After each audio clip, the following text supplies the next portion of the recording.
I make a motion to get I caught the agenda as presented. Is there a second? I second the motion. All in favor?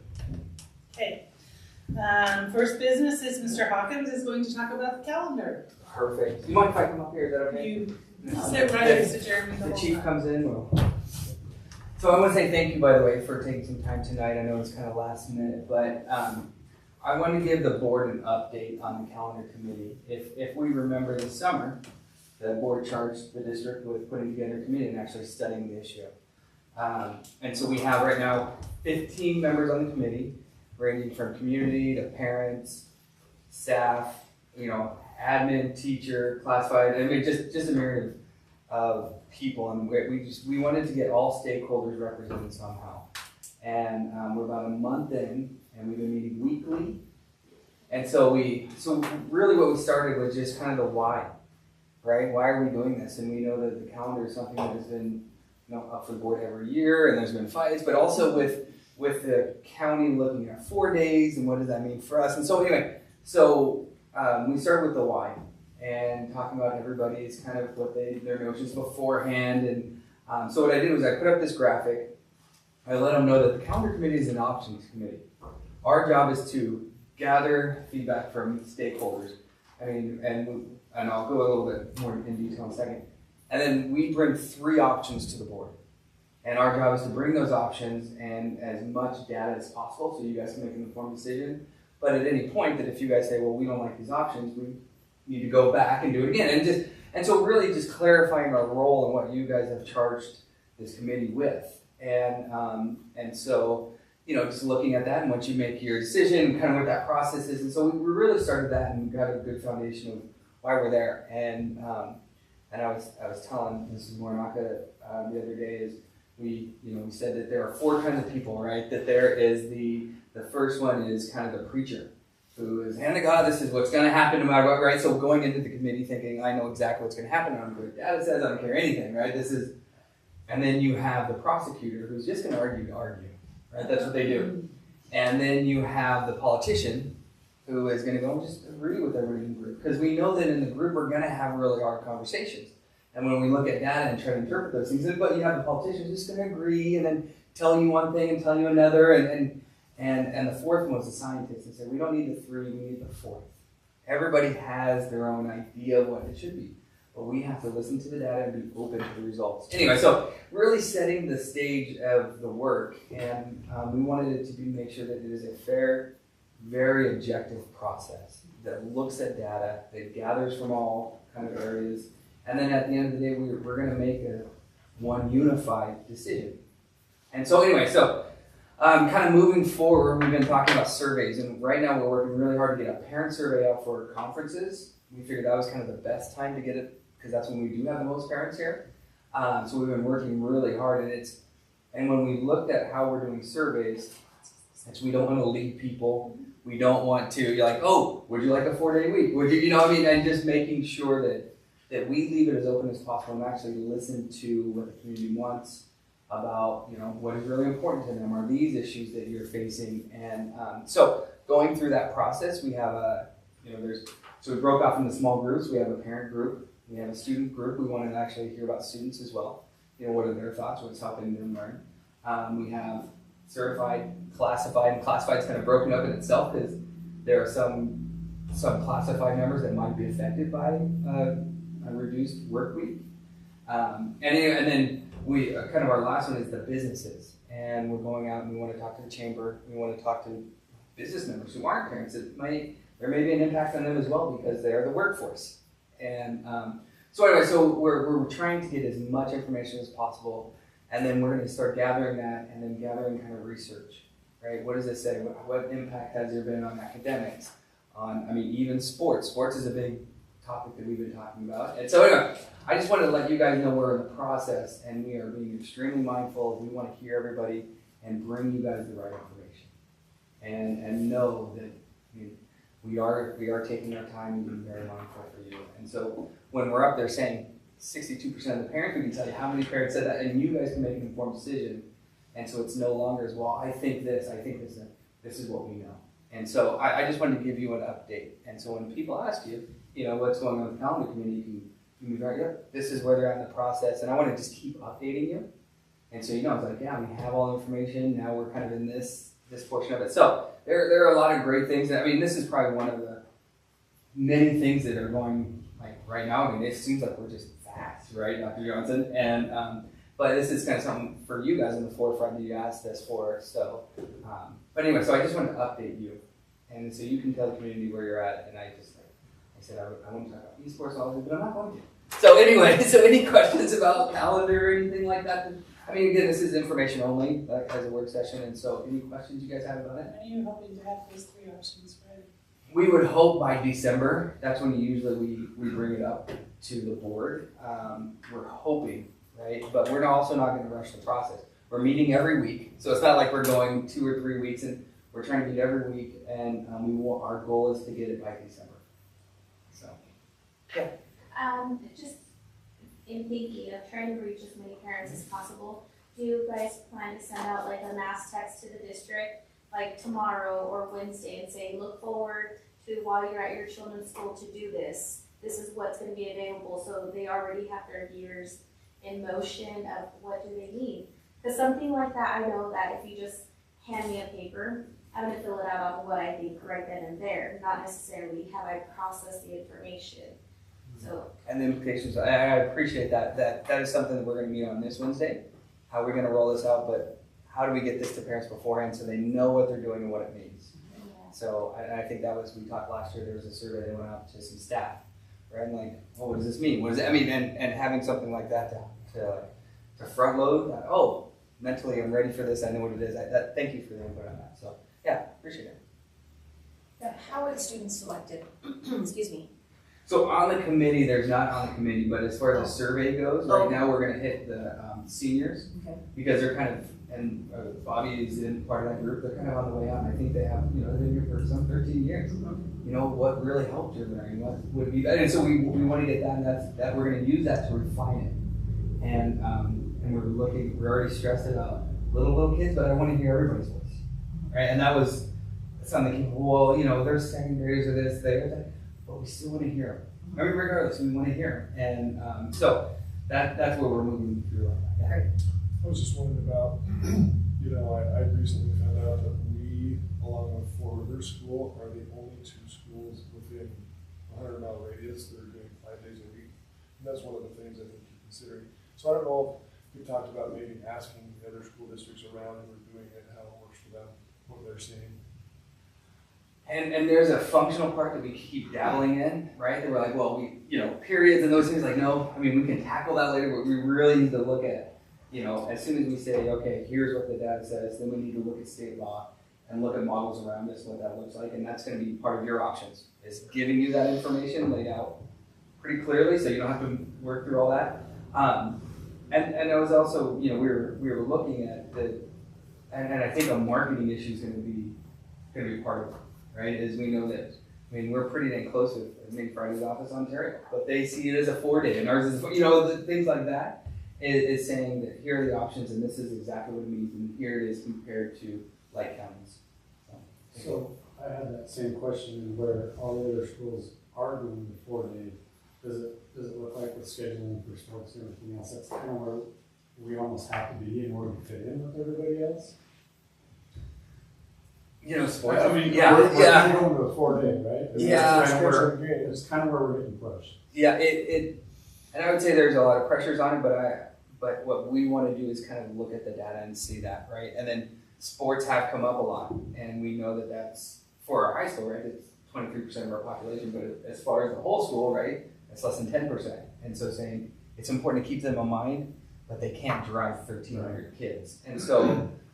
That is going to be something we look at, but I want to make sure that that's not driving the whole process. And so, but yeah, and then like Travis Sapp is on there, and he, especially him being a baseball coach and basketball and all those things, he's, mindful of what does this look like? What is the impact? And so, so we do have those kind of fail safes in there. There's people looking out for that.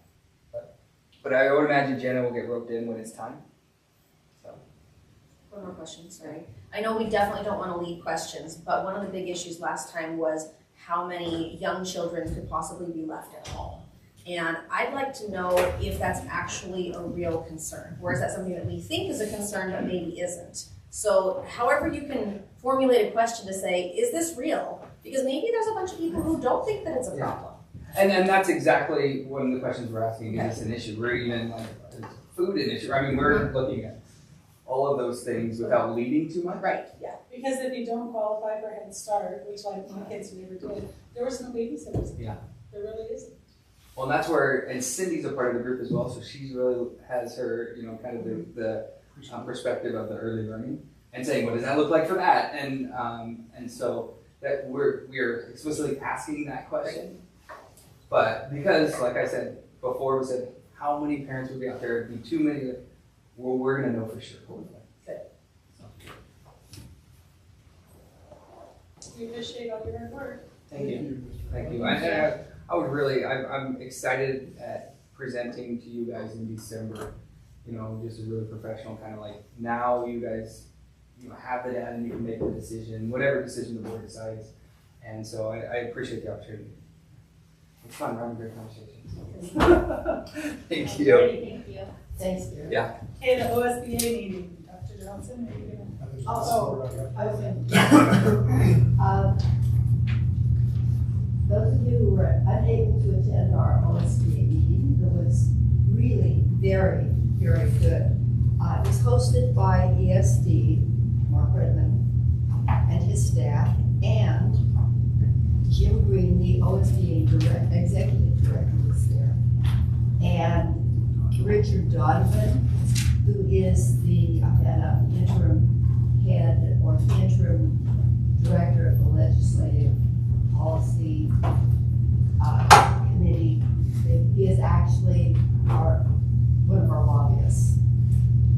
And when they said it was a legislative roadshow, they're very direct.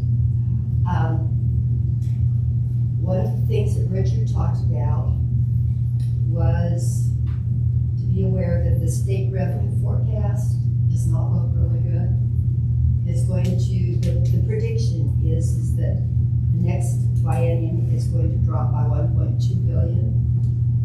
And the next biennium after that is going to be 1.4 billion. Do we know what percentage that is? Because I would have to put that after this. that it's good, it would be good to find that out. What he was basically saying is this is going to affect how the legislature divvies up money. And of course, that's one of the big things that money's spent on is education.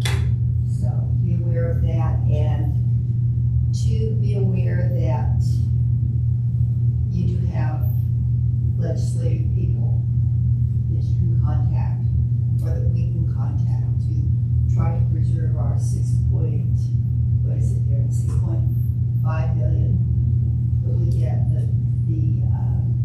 is set aside for education. Yes.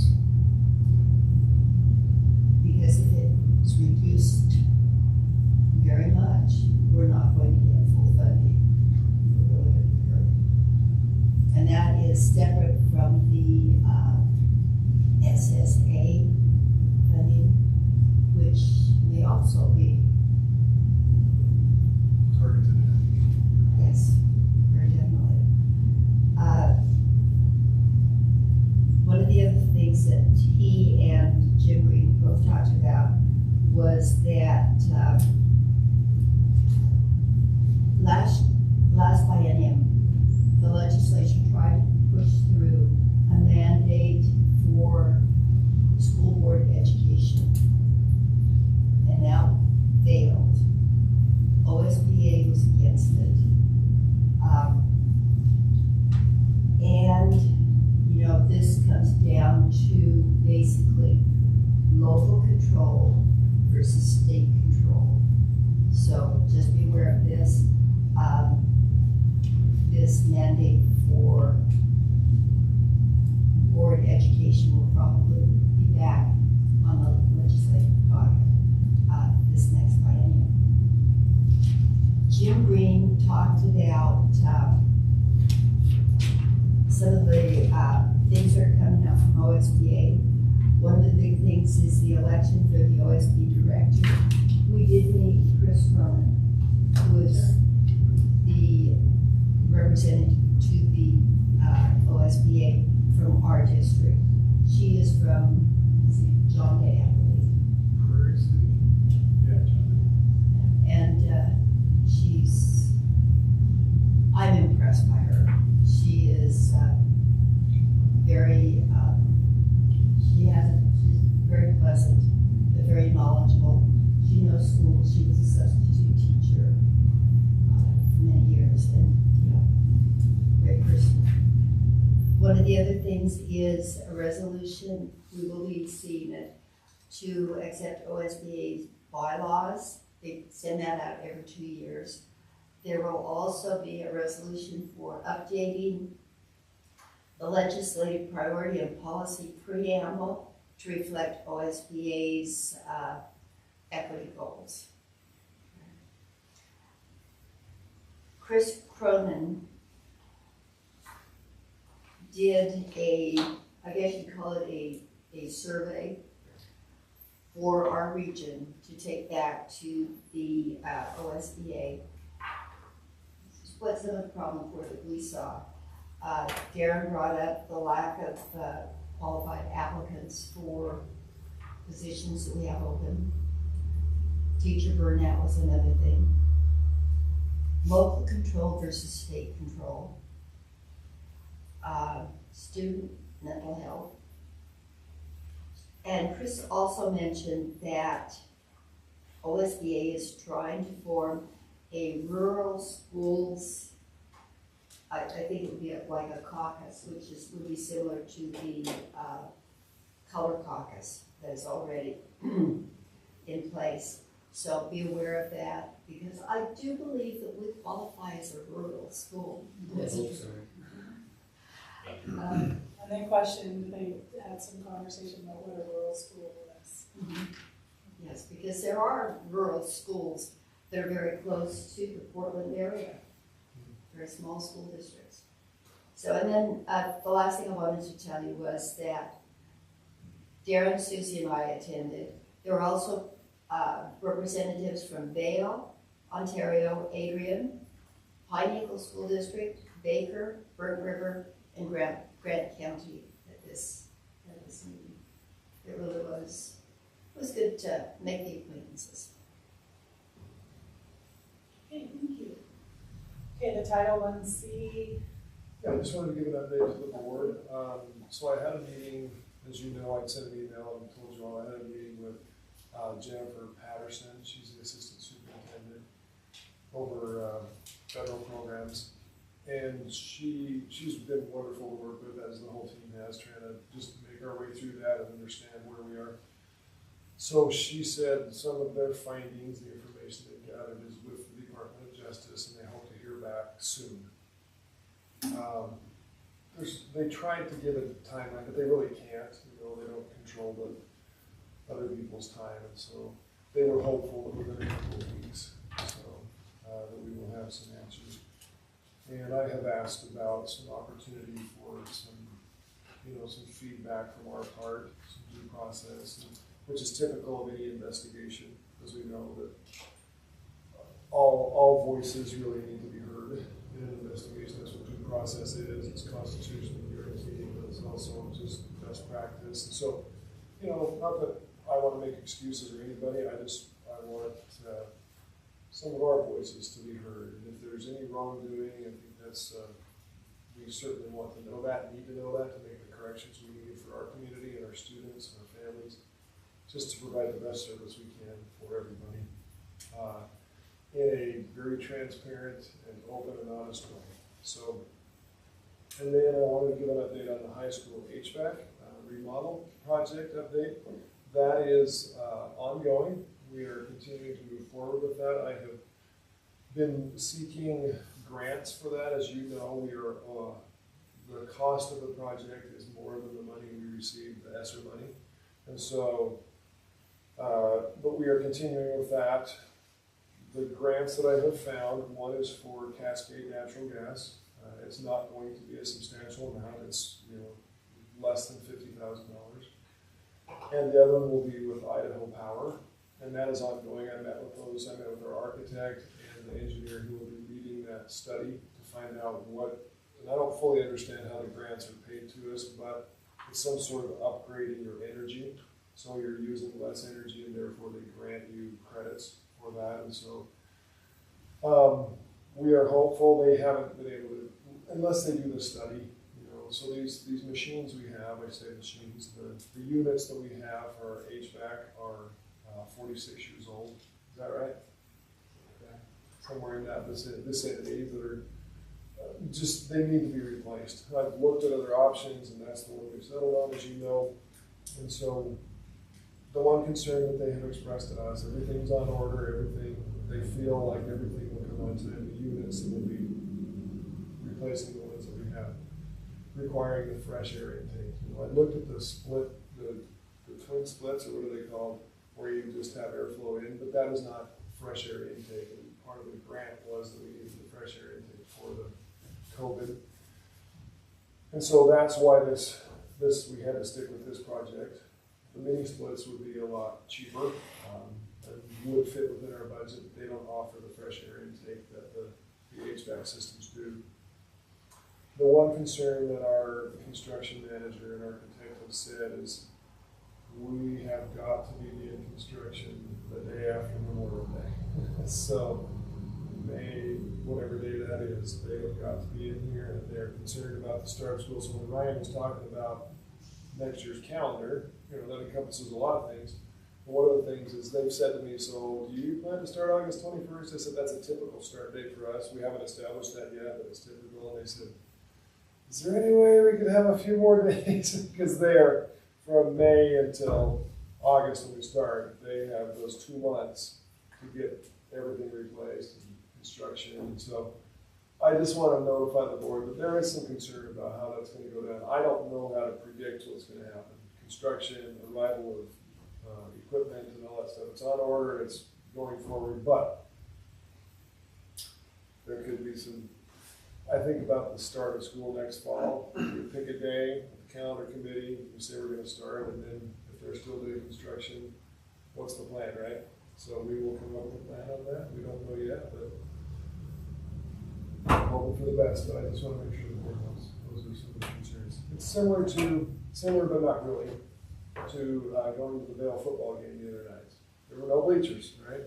Because their best intentions and best hopes was to have bleachers by the start of school, or at least by football season. Didn't happen. That's different because they can still have school, but it's a concept that we're in a different situation right now, and hoping that all things will line up for that construction to be finished for the start of school. When we first originally started talking about this, and we were talking about let's do the ESSER money, and it was, well, we got to get the HVAC and we'll have a little bit left over, we might work on this office deal. Did we not commit back then to, I think it's Bennett, right? Is that Bennett's on, yeah. So did we not say we will do the HVAC, but we'll wait on that office part? Then how could they hike the price up that much on us if we agreed to do it? Because then we had actually money left over after the HVAC, and now we're like $1.5 million higher. I don't know how to answer. I mean, I've wondered, I've thought, I've said, are they gouging us? Is this a... Did we sign a letter of intent or anything? We did sign with them. Yeah, but the ongoing cost increase, I think they're trying to give us the worst case scenario. I'll be honest with you. I'm hoping that's the worst case scenario, but they figured in, I think, a 10% overage. Hopefully it's not that, but they do that just as a matter of course. So are we locked into prices today, or what if they go up in May? I think we're locked in. We're locked in. What if they go down in May? Yeah, that's a good question. We could dream. Fat chance, but I No, don't wood know. prices were really high and now they've come down from over, so I'm just saying. Well, if they come down, then we won't get charged a high price. That's just your bid, right? So if they come in under bid, you don't pay the top.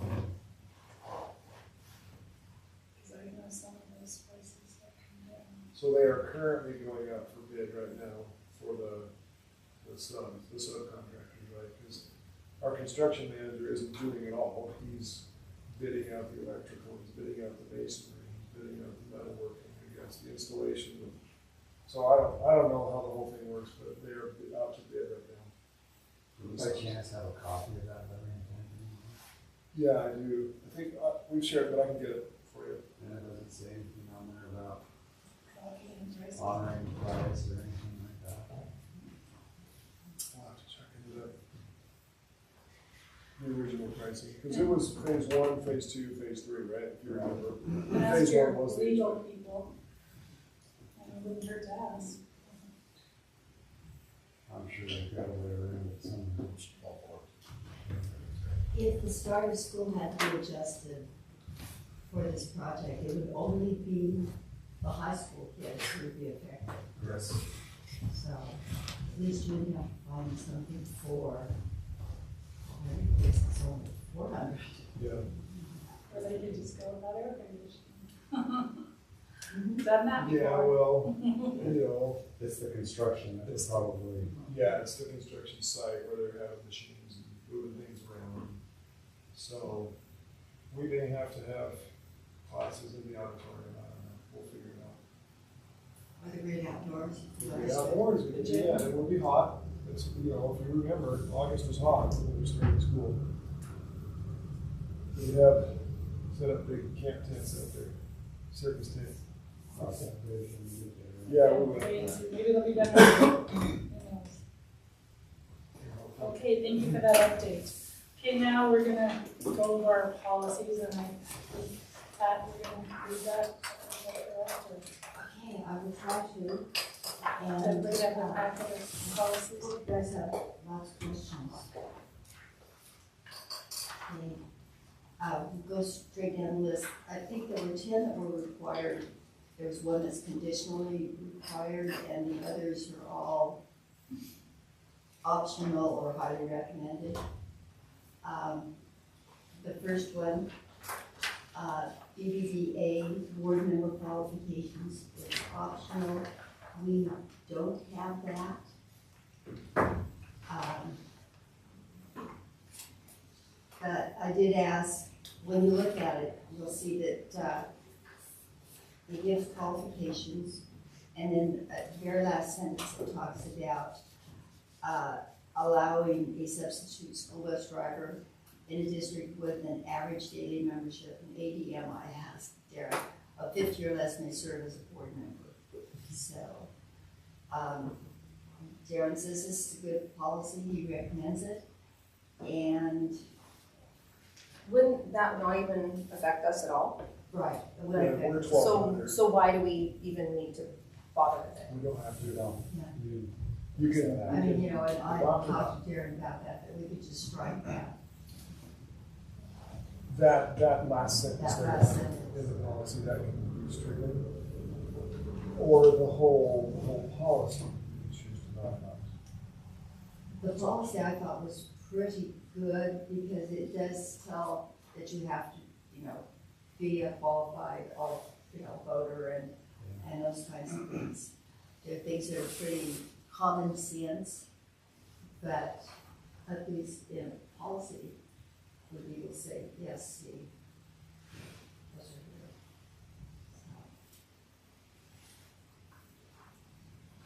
So. Anyway, so Alicia, you would recommend striking that last sentence? I would, yeah, I don't think that that's necessary for us, and I don't think that we need to add any more wordage into what governs us than we have to. If you think about a district of less than 50 kids, you know, I think they have a limited number of adults to Yeah. serve. in the Their adult pool is You were gonna be talking small. about Troy had more members on the school board than they had students. Right. Right. So,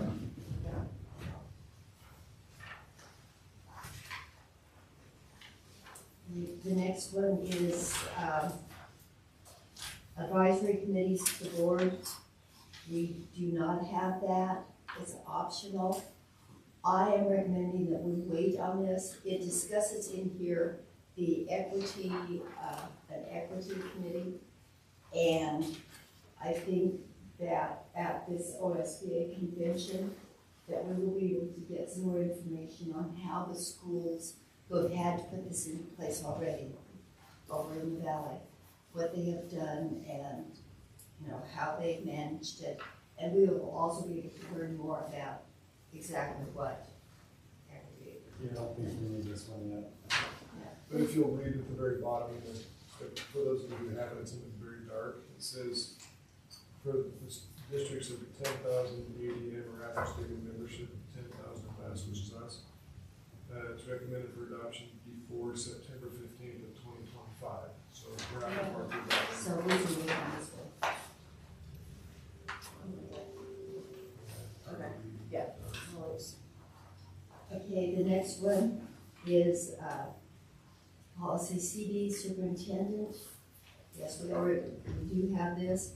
All they did was add one sentence in there.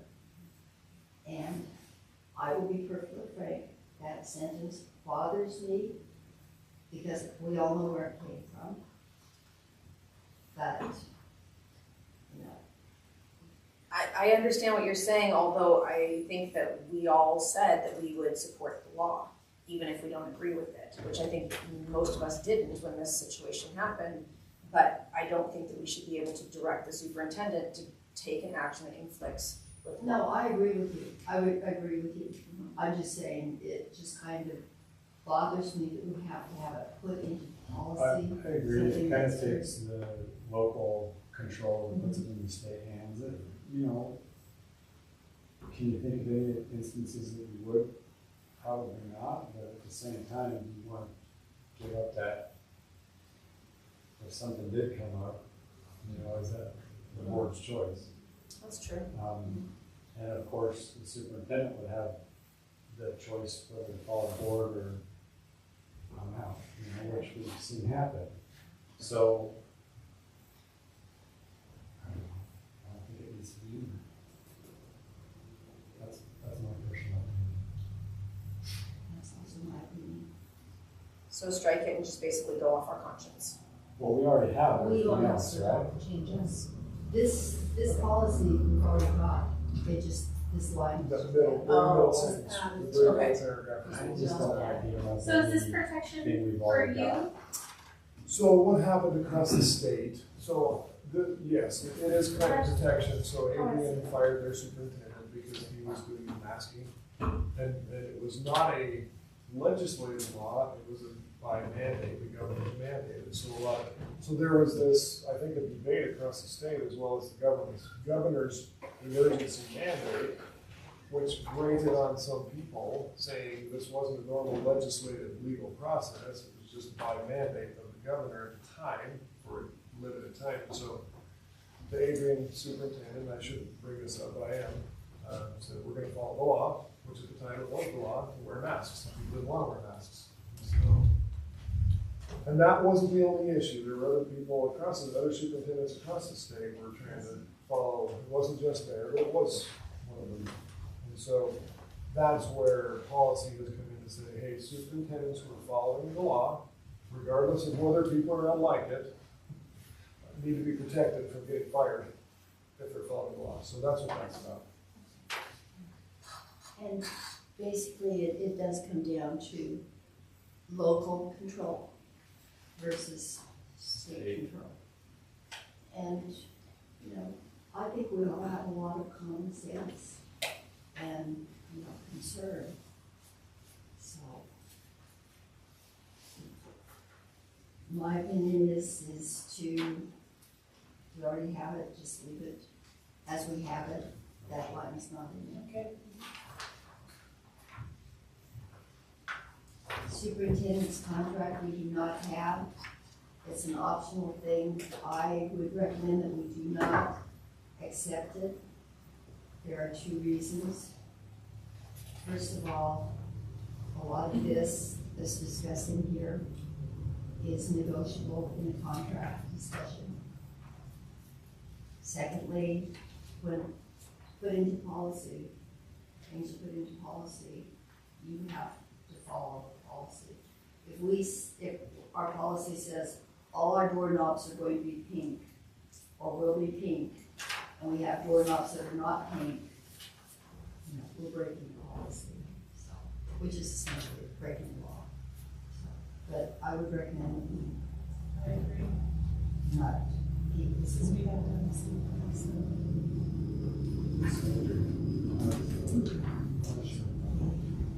The next one, layoff and recall for administrators.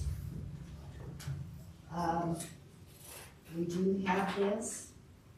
I did point out to Darren that the only one of the changes in this, other than what we see struck,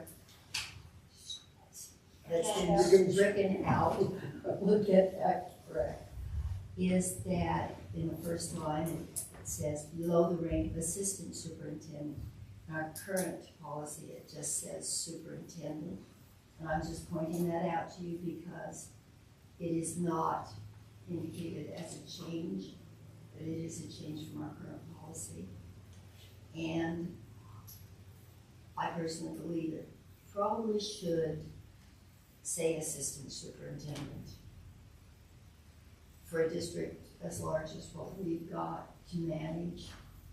I think that we do need two individuals. I'd like to have your feedback on that. No, I'm okay with that, and I think one of the reasons that we haven't had that in there is, I don't think we have had an assistant superintendent, right? Until Didn't you have Until we a changed. different Dodo. title? we changes. He was a dodo Right. previously. I got all those t-shirts I gotta get rid of, so. Yeah. Director of District Operations, DODO. It's Dodo. fun. I'm good with that. I don't care what that was. So we're adopting that change? That's what you're saying? Yes. Yes, okay. Okay, CPAAR. Okay, we do have this, and Darren recommended that we adopt the changes. I went through it and I felt very comfortable with those kinds of changes. It seemed to streamline and help, at the same time, give a little bit more leeway in some areas. One of the big things is that it went from saying 10 calendar days to 7 calendar days, which to me is very logical. Usually you say 10 working days, which would be 2 weeks, but 7 calendar days is 1 week, and I think that is ample time for several recall.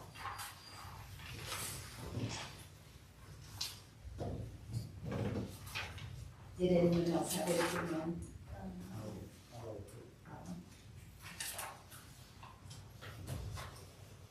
The budget committee, there are 2 policies here, a version 1 and a version 2. My recommendation is we wait on these 2, making a decision on which one we want. We currently have a policy in our policy manual. I would like to have time to have Crystal look at this to make sure that, what dates and such work with our budget calendar as it is. Then we go to the local wellness program. Did you guys read this? It's huge. It's huge and it is really very tight. I have a problem with some of this. It also talked about a wellness advisory committee, and that set up a wellness advisory committee.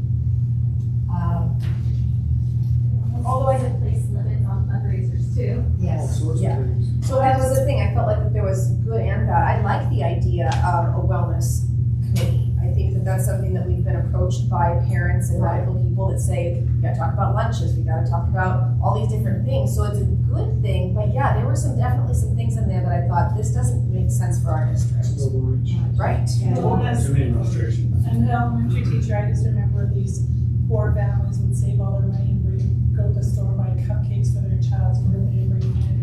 And I, as a teacher, I would want to say, oh, I'm sorry, we can't have cupcakes. Those are unhealthy. some of these things, in here kind of bothered me, you know, especially when you started talking about other activities that promote student wellness, and you're talking about scoliosis screenings and, you know, those kinds of things. I think we need to have a little, look at this a little bit more. In fact, as I recall, one of the things said that every class needed to have some physical activity. And that might be a negotiation. Yep. So I would like to, it's required policy. I think we need to look at it a little better, and We've already got it. we've already Maybe just got leave it the how it is policy. for now. No, we're not changes. No, whatever, some changes, yes, some changes, no, later. Is that what you said? And this policy was actually adopted before any of us were on board.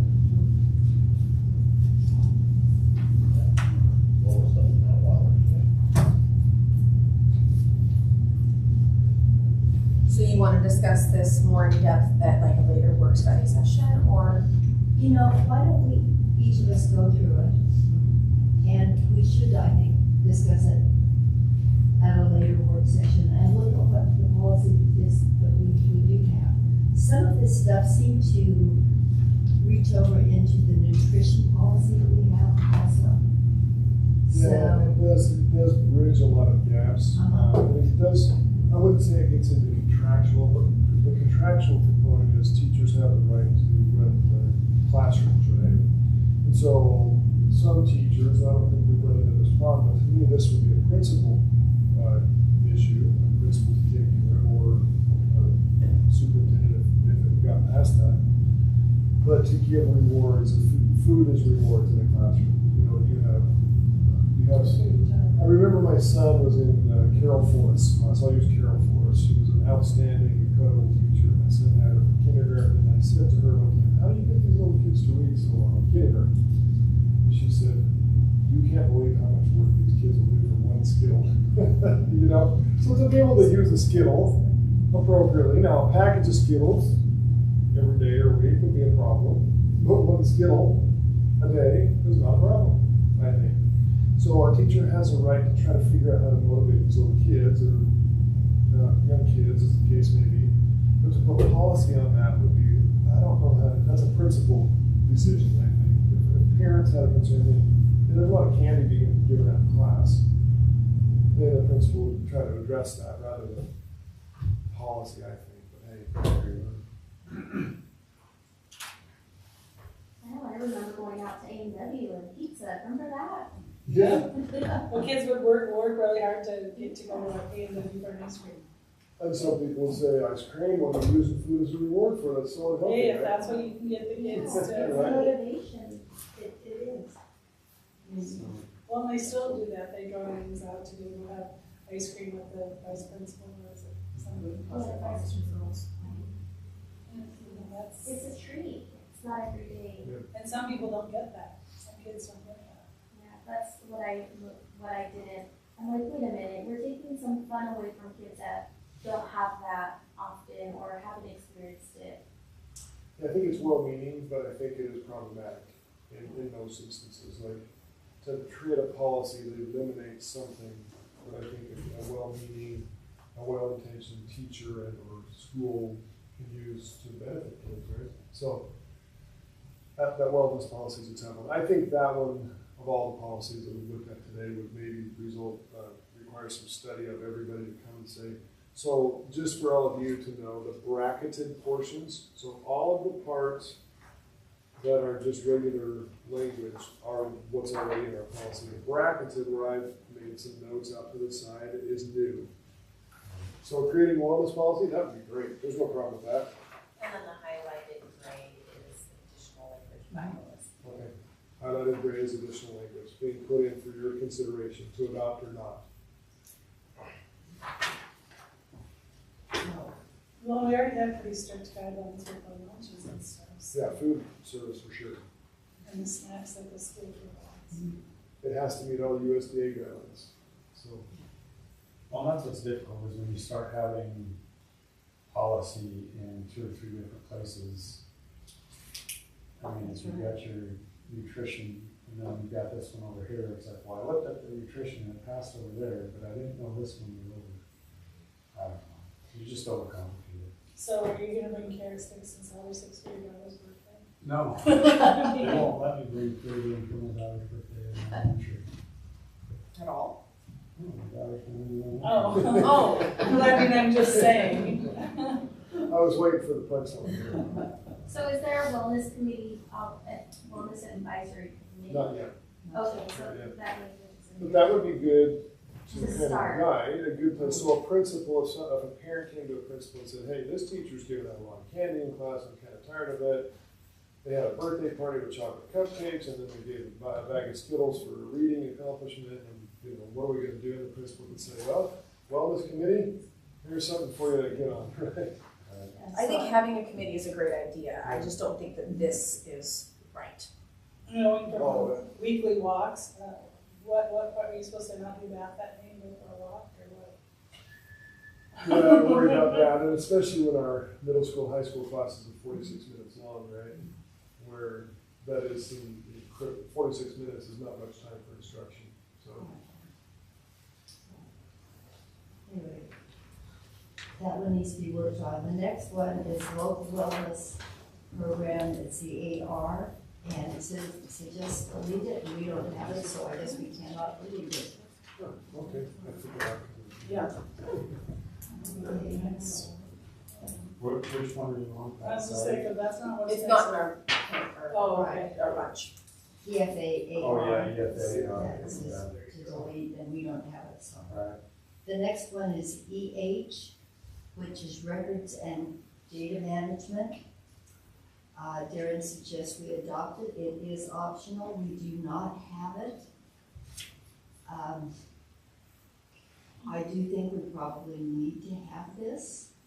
So we have an awareness of,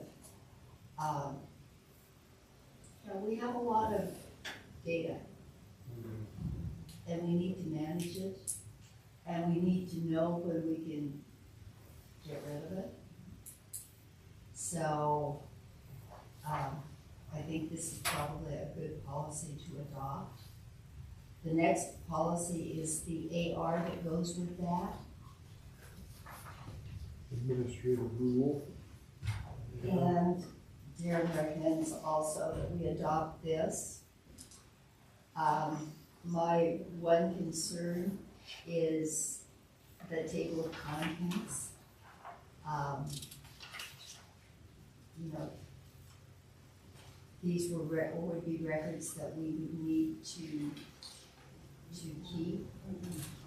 And also in here, it says, item number 5 in the employee responsibilities, employees will properly dispose of transitory non-public record and personal records from the network and email systems. I would make the assumption that that's like my sending a message to Alicia saying, I'll meet you at 12 o'clock so we can go to that meeting, you know, at the elementary school or something, you know, and you send it over. So, it's okay, I don't mean to interrupt you, but I was just thinking about Megan. You are the record keeper. We have a large room here in the district office. I don't know if any of you've been in there. The archive room that is full of filing cabinets and records. And have you looked through this list? Not like very in depth. Some of it's financial, some of it's student data. But you know, one, I was having trouble getting his passport like 2 years ago, and he had needed school records, and we still have them.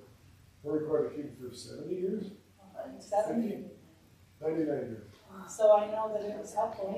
We've actually had people kind of like, maybe people in their 80s kind of request records for some sort of thing. Megan, did we have one like that recently? They trying to get their So diploma or something. this is a recommended, right? EH? It's optional. Because it sounds like it falls under the requirement of FERPA. Yeah, FERPA re-release. Yeah, so I don't know that we need to put a policy in place that's already governed by legal. Yeah. That's a good point. FERPA does govern that. Yeah, what is FERPA, sorry? It's the law governing all student records, and it does encompass student and employee records, so. And it specifically says even in there, like, you can't destroy them even while litigation's going on, so. So, I'm assuming, I don't know the legality of what the distinction is that they're proposing in policy in addition to the law, so I don't always know why, but this is our law. this is our law. This also refers to emails and such. But This Might not is so that when they take FERPA, we can add to or take away our own policy of what, I mean, really, FERPA has its laws, but it's like, okay, but we want you to do this in addition to that. But anything related to the student is already part of records that we have to keep anyway. So it is optional, it's not required that we do that. I said it was okay because it doesn't, I don't think it requires us to do any more than the law. I don't understand why they're asking us to do it. So, well, since EA or EH and EHAR are both optional, perhaps we should just not adopt them. so FERPA actually, I was trying to remember the acronym. It stands for the Family Educational Rights and Privacy Act. And it does govern student records, all sorts of records that we have to keep, how that can be released and shared with who and when, so. Storage of them, so the law governs, I think, most of that. Well, so maybe not necessarily taken as policy, but perhaps this could be reviewed as best practice as far as, is there anything in here that we are not covering that maybe we should be, just as a general idea, not necessarily policy. But I don't know who's gonna comb through and find out exactly which one of these things we do, which not. Well, again, Could come up. I think most of that stuff is already covered. Yeah. So then don't adopt it. Yeah. On both EH and EHR. Yes.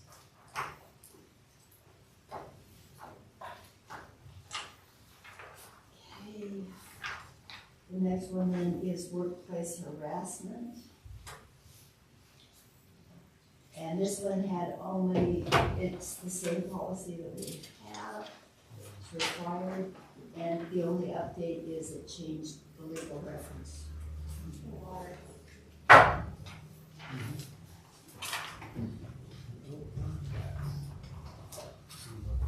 Next is standards for competent and ethical performance of Oregon educators. I think it's interesting they're putting it as a policy I typically up know, to this that point. bothered me because I think that's just some, this is another one of those common sense things. Well, it's what we use, it's the things that we consider when hiring people and through TSPC in order to obtain a license, right? And evaluate people, we use those. And so adopting it in policy, I don't know, I recommended it would be fine to have, we don't have it currently. Again, aren't we kind of already covered here? Like, why do we need this in a policy, or we already do this as a rule? And we have that through TSPC guidance, so. I don't think we need anything that we So don't strike have to have. You can't have a teacher that isn't approved by TSPC anyway, so. Right. Right. That's true. Okay, so. The next one is early return to work. I recommend that we do not accept this. It is covered in contract. I would just say that I did talk to my son and I asked him which takes precedence, contract or policy. He said probably contract, but if it's in policy, then you're locked in. So I would just recommend that we, if it's in the contract, we don't need it. Yeah, no, I think with contracting, you're only up for as long as contract is valid. Yeah, 2 years or whatever. Okay, next one is criminal records checks and fingerprinting. It's required. Yes, we already have this. Jared's recommendation is that we accept it. You can see that I have made notes out to the side. If you turn through the pages, I've made notes about certain brackets of information. That's Yes, some of it this will. we've got to make a decision on. And picking, will or will not, or whatever.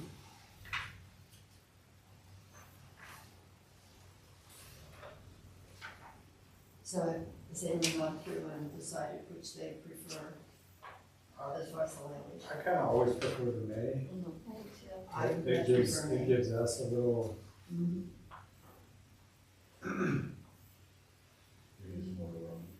So they should be careful. it kind of allows us for the decision instead of, It to be our decision instead of, Requires something other than making a decision. until look at each situation.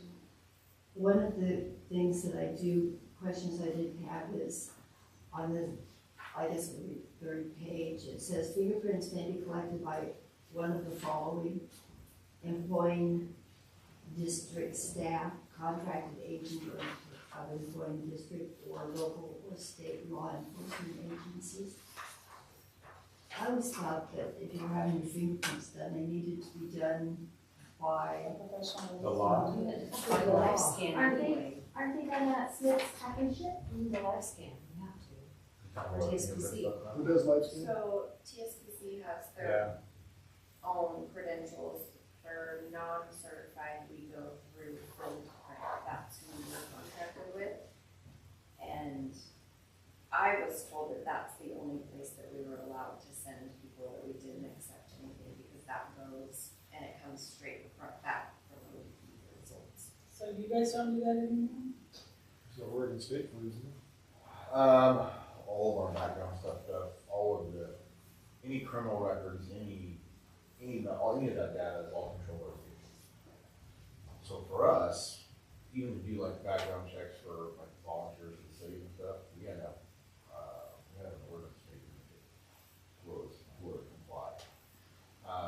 And so the biggest problem is that even when we do a background check, I can't give you what information it is. All I can say is, question, you have this, or are there crimes here or don't have crimes?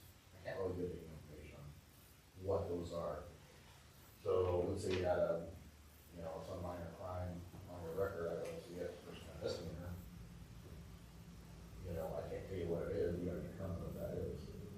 And so I think the place that Megan's talking about, begin with information about that.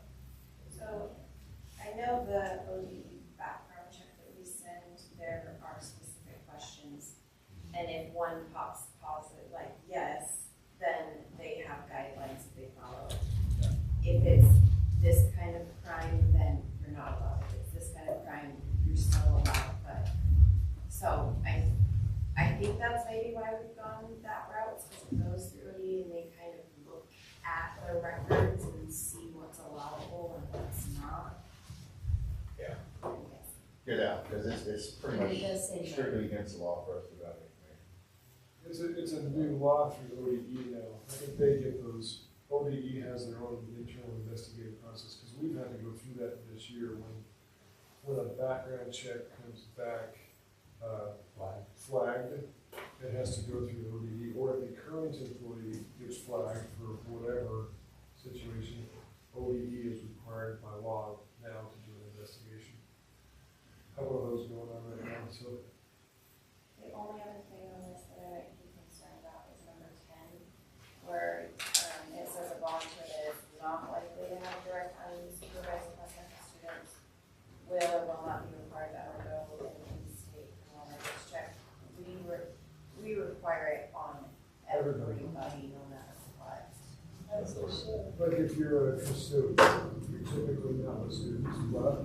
Well, just like with, if you were to go on a field trip, you're not going to possibly be with one individual student, but a group of kids, we would still get a background check because you aren't going with. So that one should say will. That one, it says he recommended no, but I'm just saying we as a district, we require all Right. volunteers to get, no matter what. And- You and I have that one, that's great. I hear what you're saying.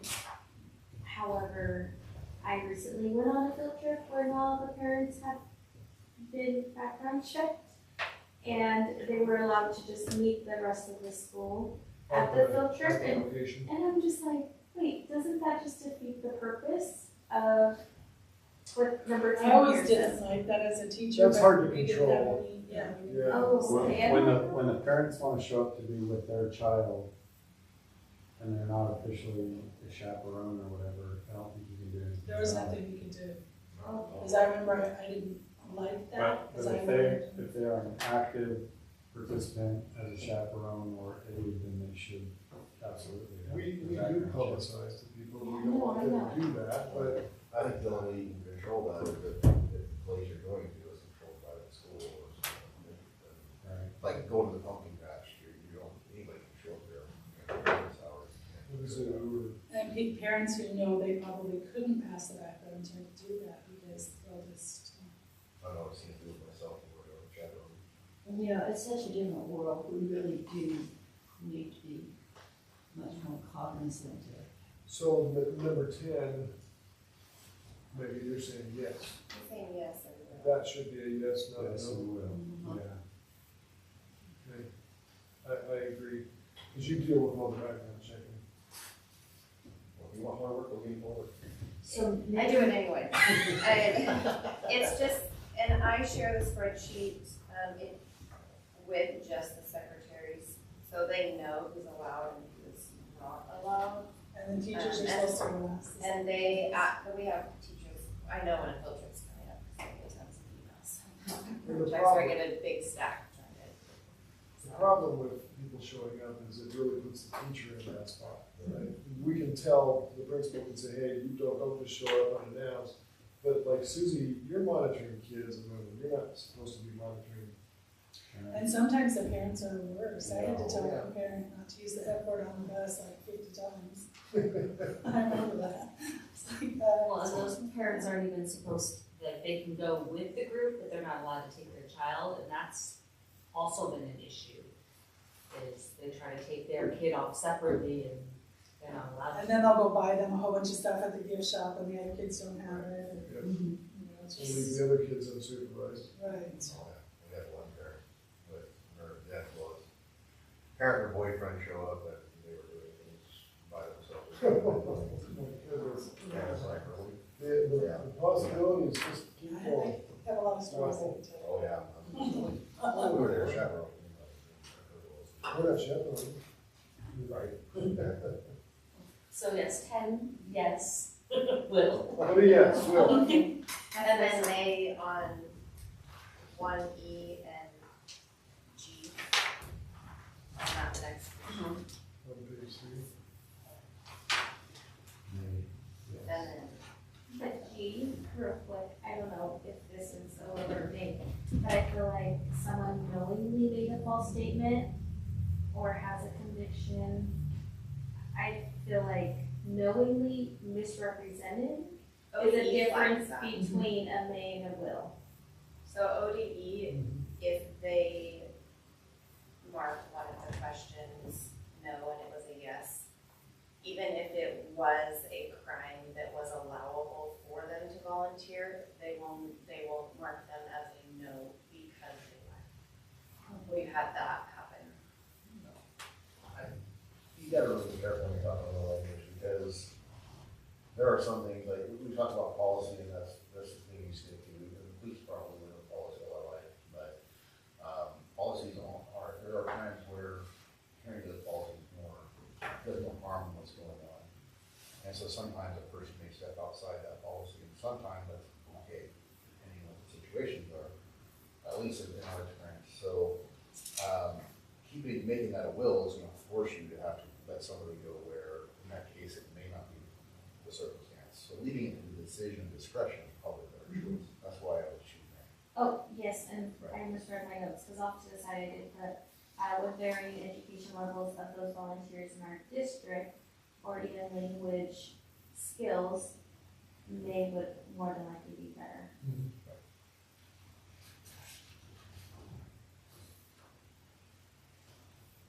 I think the only other thing was on 4.5, number 2.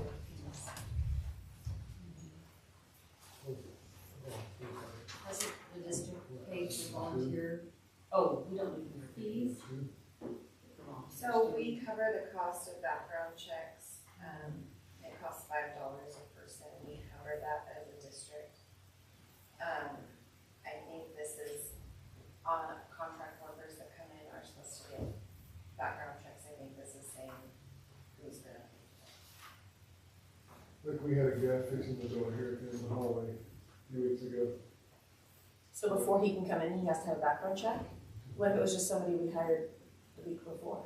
Oh, We tell them at the time that we were hiring them, but you know, you think about it, we have high school kids coming in here for speech and language training, we have, preschool kids coming in out of here, so just, we wanna make sure anybody who's here, we have food delivery trucks, now they're just dropping off, they're not. But there's a lot of people that come in and out of the school district who could, you know, I mean, UPS truck deliveries, FedEx, right, we don't have them, they don't do any backgrounds. Or do they? I don't know if through their contracts they have to, that I just don't see because that's on a different site. But anybody who would be here any length of time doing contract work for us is who we're talking about, and that is gonna be the people doing the HVAC remodel at the high school, that's, we've had, lawn care companies coming and doing it, they're clear out in the field, but there's no kids around, but we still require that, right? So anyway, just, I guess 1 through 4 is actually pretty questionable.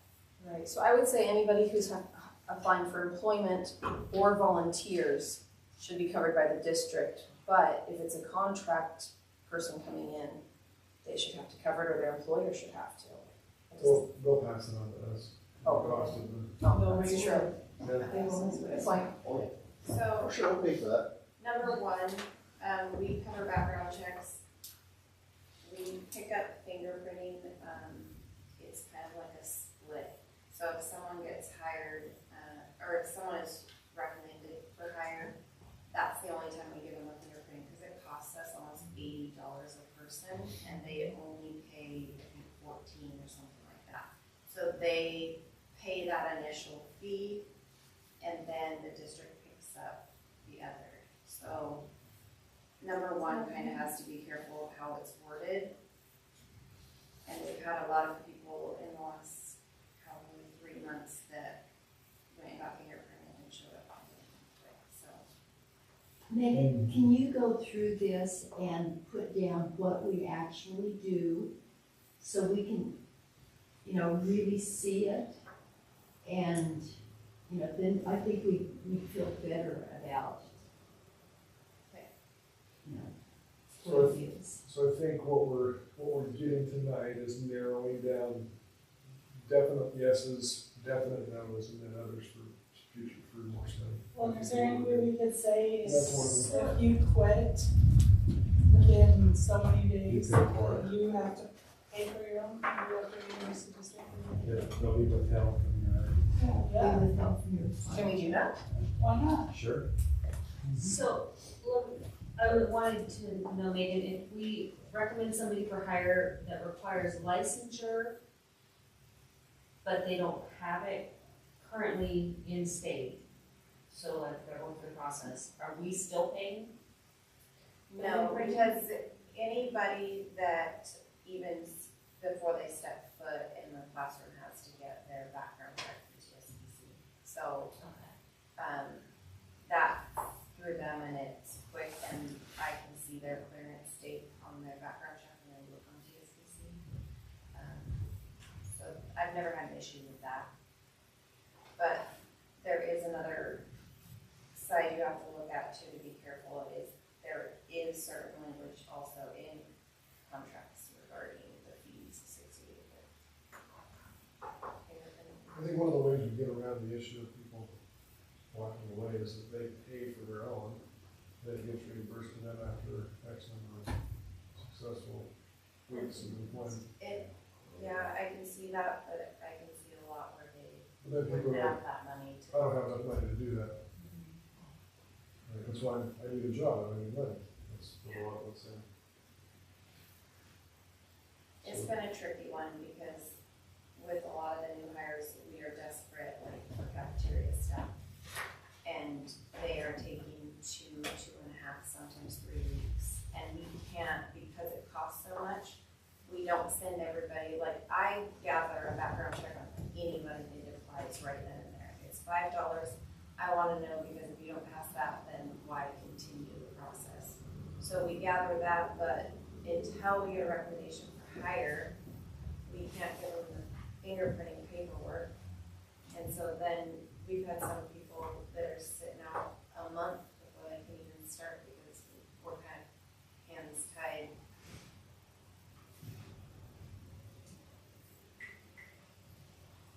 So we're gonna make him review that when we get back to us. Yeah, Megan, we're Just write that policy for us.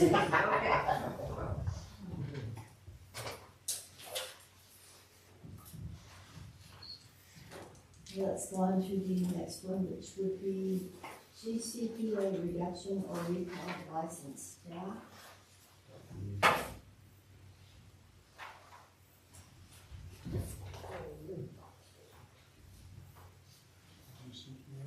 And let's see.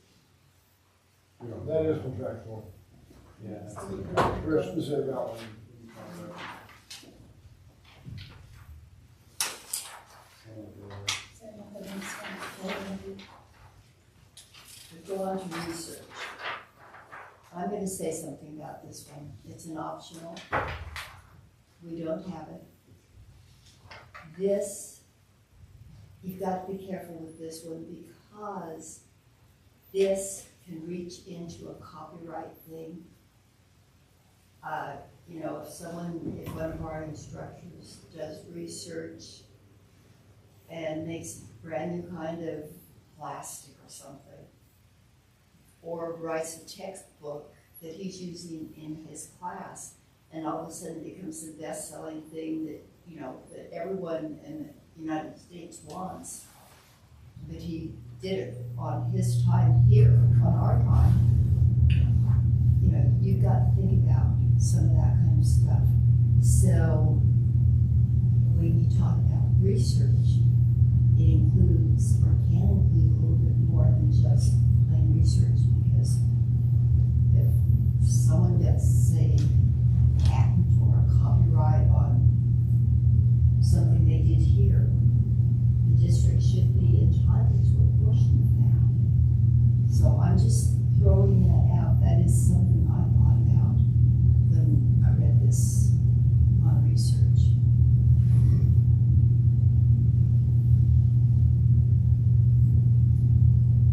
We don't have one. It's probably a wise thing to have. But I think we need to be aware of that, to understand that. We haven't had that, but we very likely could, you know, but it may, you're talking about developing a, but it could be, you know, like something as simple as creating a website, you know?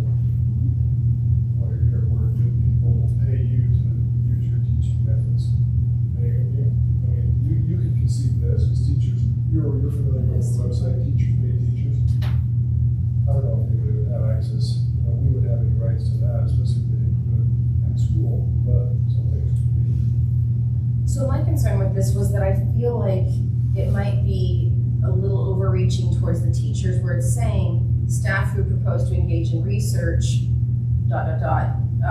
for use in the classroom will submit a proposal to the superintendent for approval prior to commencing such research. Are we saying that they can't research a new math, a way to teach math, a new Bill Nye the Science Guy, you know, that they can't research these things without permission? That seems a little bit restricting in my opinion. Depends what we're calling research. I think that's to cover so that if they're gonna spend company time doing something that they wanna try to improve, then they just have to have that approval. Cause it's Okay. like, well, you're on the clock, Okay, you know, and Development stuff. are you spending your time wisely? okay, I can see that.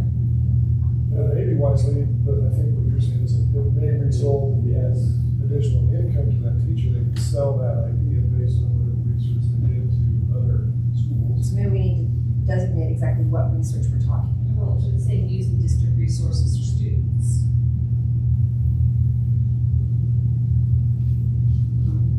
So if they're using resources within our building for our students, then that would be Okay. research we're talking about. So you know, Steve Whiteboard, That's exactly what you're thinking about, incredible guy. Yeah, he's done all these methods of teaching math.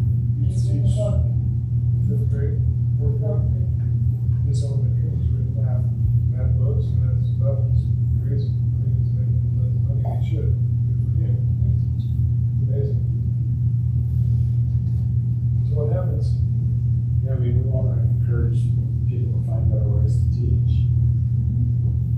But at the same time, if they develop all that and do all their experimenting, let's say, on our students. On our time and on our students. And on our students, we should get a residual, Teachers are so. get something back. District has planned on some of that. So where does that leave us with adopting the policy? Most teachers give away their stuff. I was gonna say, teachers are so poor, they make a few bucks left. What, That's my opinion. where does that leave us with the policy? That's a great question, Alicia. So we might do a little bit more research and see if there's something else we can add to this. I think some part of this policy was because this is also can be a community college policy. But there may be another policy that addresses that. I know that when I was working, I had to sign a policy that if I, did any research or whatever, that my employer was entitled to a certain, whatever from that. And it became a big thing. For instance, Velcro, somebody invented that. Or whiteout. They invented it because they were tired of reminding their kids to sit down. So, That's a So you're bad saying joke. maybe we should wait on this until we can add additional verbiage in there that would talk about that if they develop something that becomes profitable, or what if they decide to give it away, and then all of a sudden the district doesn't get anything because we expected it to be profitable? which is fine, but then our name should be on there that it was developed at. Okay. Donation courtesy of Mrs. School District. I'm just saying that, that there are some things there that you need to think about, other than just, research.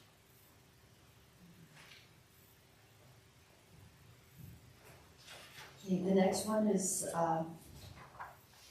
instructional assistance. We already have this policy. The question I had on this one was that they added verbiage here.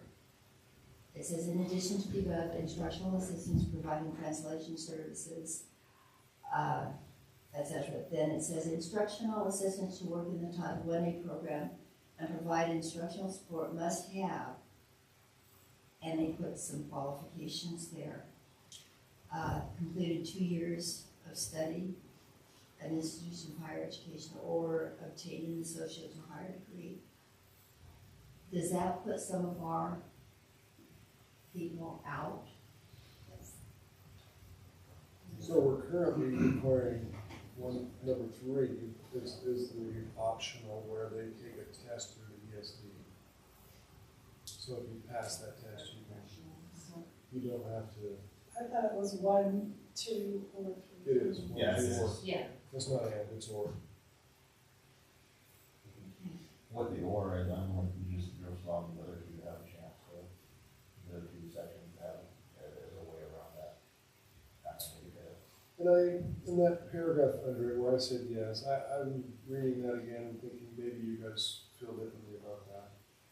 If they've met it somewhere else in the state of Oregon, if somebody moves here from Bend, they've already met it through the high desert ESD. Yeah. So we can say will not, or just scratch the whole thing. Scratching. Because what if they've been in Pine Eagle where there's nobody else to work with, so they just don't believe this. Is it that, something tested that they? It's the test with the ESD. Yeah. The board have to take it. Yeah, everybody does. Unless they have an associate's in the plant. So that's just for those working with the Title 1A, not just a regular IA. You know, we've used it for everybody. Probably. We've used it for everybody. Everybody working with special ed, whatever situation. Well, and they can, like, if they don't pass the math portion, you can Retake it. retake just the math portion. There's plenty of opportunities for them to take, because a lot of people are like, I'm taking a test for 10 years. So, So you're saying we don't need to adopt this because our practices already cover it? I think it's fine to adopt it. I just make sure it's for. And I don't think we need that last part. Do we? Yeah, that where you wrote yes, we can just, I would just X that not out. just look at it there. X that up.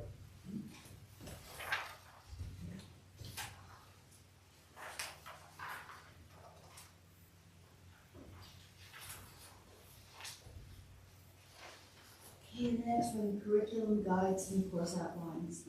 It's optional. The suggestion from Darren was that we don't have it, but it really isn't necessary. And I would agree that it is optional. We don't need it. Isn't it required? Aren't our teachers supposed to submit their curriculum? Or is this? Lesson plans. They submit lesson plans to their principal, but it's not a required policy. That's one of the standards of competent performance. How are we ensuring though that what they're teaching is actually what they're supposed to be teaching? That's the principal's supervision. I mean, the principal goes in and monitors and evaluates and observes, right? I don't know. By contract, principals for teachers in their first 3 years are required to do up to two formal observations per and year. you can drop in a lot. They do Mr. Murray informal. drops into every teacher at least once a week. And then I know the lesson plans, their standards align too, so they can see how many times they get a certain standard. Plus, we're required to adopt text, every 7 years. So I think we just recently adopted English language arts, and then math is this coming year. I guess I'm thinking not so much for the core classes, but maybe more for electives. Somewhere the teachers might not necessarily be teaching. A standard textbook, Right. like music or art or, I guess, ag. Just I was getting there. Yeah. I was getting there. Anyway, so that's what I'm just wondering, is that something we should be asking them to provide a course outline? Yes. Because I think that that's a really important thing. Isn't it in the course catalog that Bobby does? So we already have this. We do. Okay. So in other words, it's already done. So Right. we really don't need policy. Okay. Don't need that. Got it.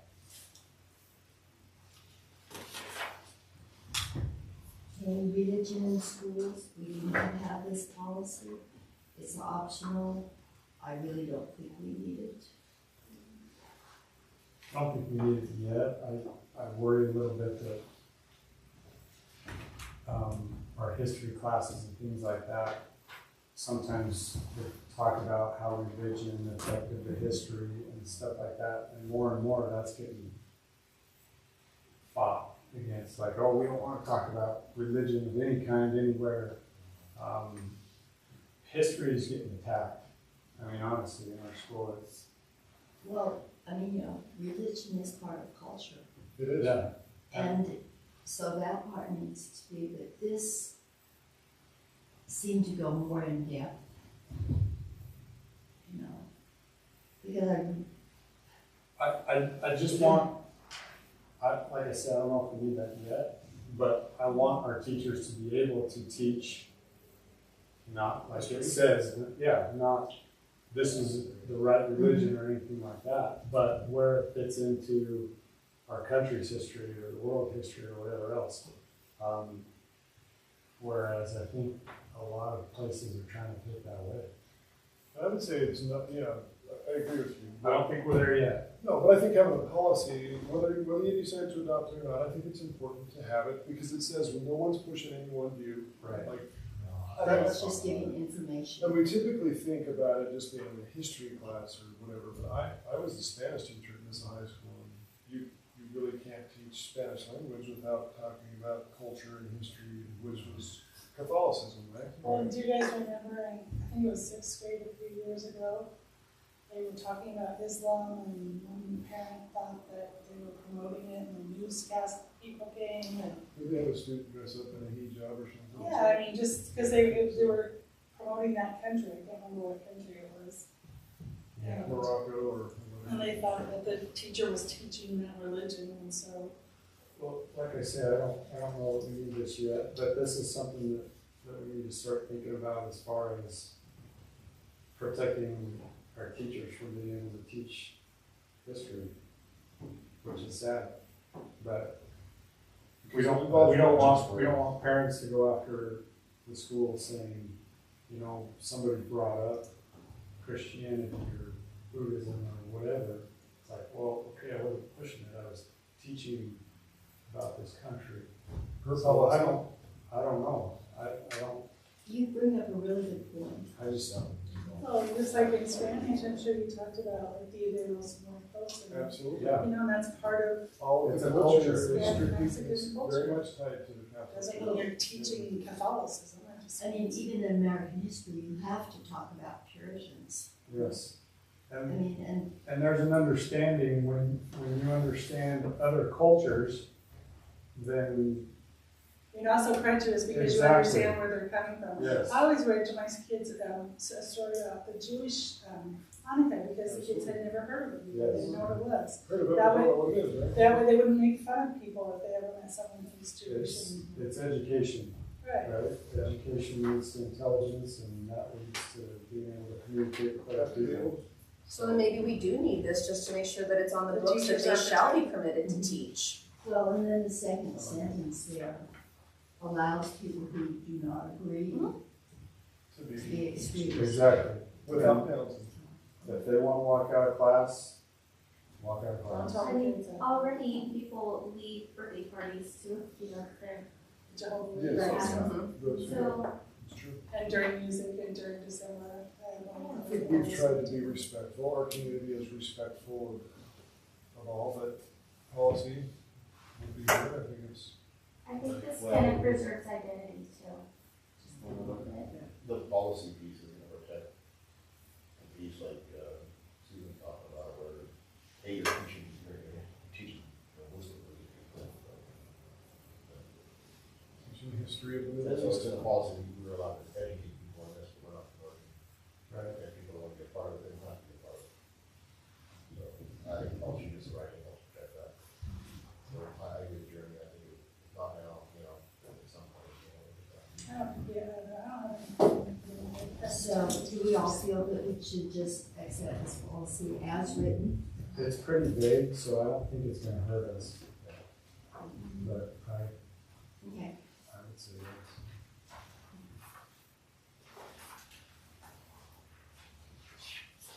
Human sexuality. Religion and human sexuality. Yes, I mean, you know, nothing like going to.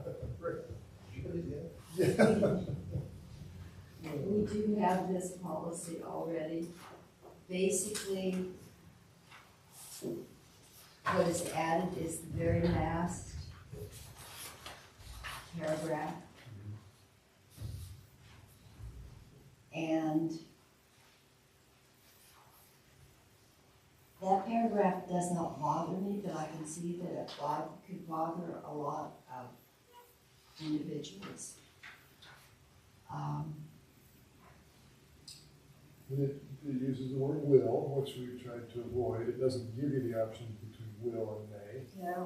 I'd like to would strike suggest that we, you know, if we're going to keep that we should change that will to may. Well, and I'll tell you the problem that I have with this ongoing discussion, right? This is already covered. I mean, we treat everybody this way, right? So why do we have to define who we are treating this way? I mean, we like to say we're all inclusive, right? And we're willing to treat everybody like they should be treated. So why do we have to distinguish? Make that distinction. Yes. Well, we have, for your information, we have multiple transgender students at all schools, including elementary. And I wouldn't say multiple at the elementary, but multiple at the middle, multiple at the high. And the statement that I have talked with the administrators about, which they are already doing, they didn't need my guidance on it, but it helps to have guidance, is we find a place for everyone. There's a place for everyone here to feel respected, to feel, yeah, I say everyone, thankfully we haven't had anybody, that will claim to be an animal, I guess I should say that, but there are those out there, right? And so where's our policy? And so our policy is that we treat everybody with respect, we find a place for everybody. Defining that down to the very specifics, I don't know. This does open it up to that, and I get it. I get where people are wanting to make sure that kids are treated respectfully. If they do feel different, it's obviously it's a larger movement in Oregon, right? But isn't that a standard that we want in general? That we respect everybody? Federal law too. It is. Well, it's a law that we accept it, but not that we teach it. Do we need to? It says the district's health and sexuality education will So our provide information on PE and health. all those topics. And they'll just provide that information on mental health, and it'll be inclusive of everybody, not just, I think we're going down to, they'll have things to everybody.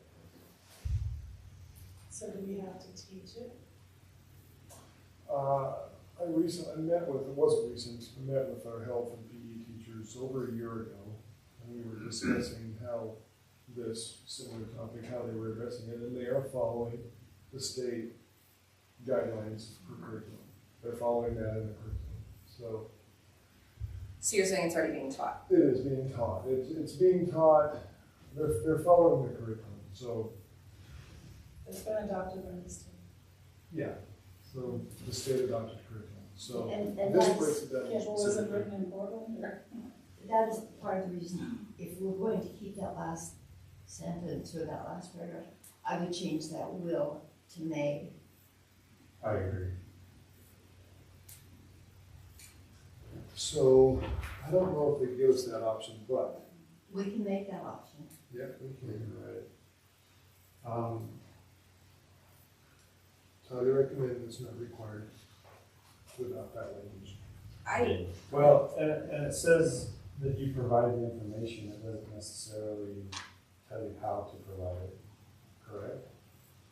That's what I was trying to get at without getting to it exactly, right? So we're teaching the curriculum.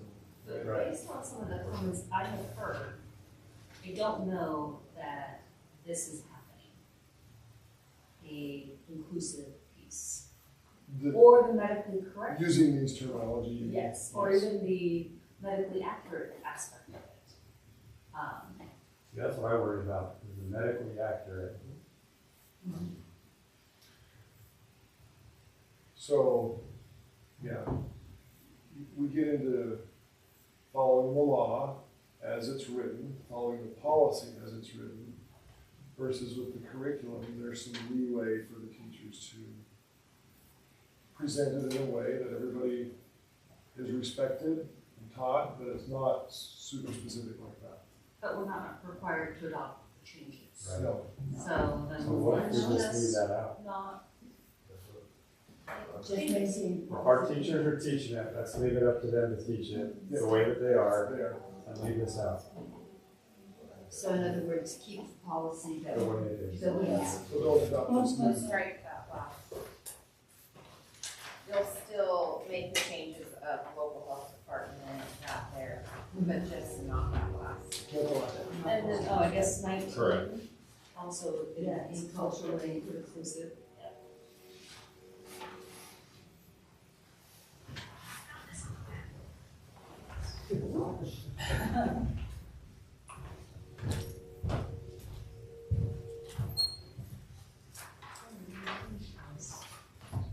Okay.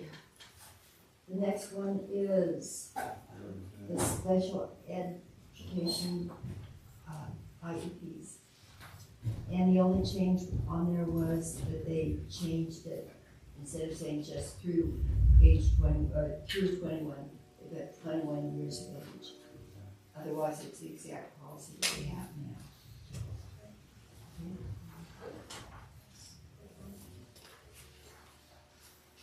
The next one,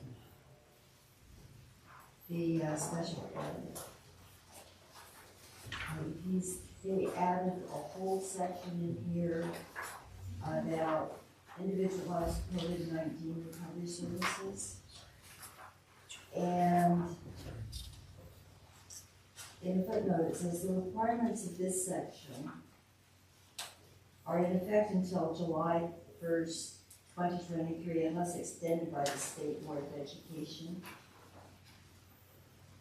That is one of the major changes in here. And then you have all the other changes that you see highlighted in the gray.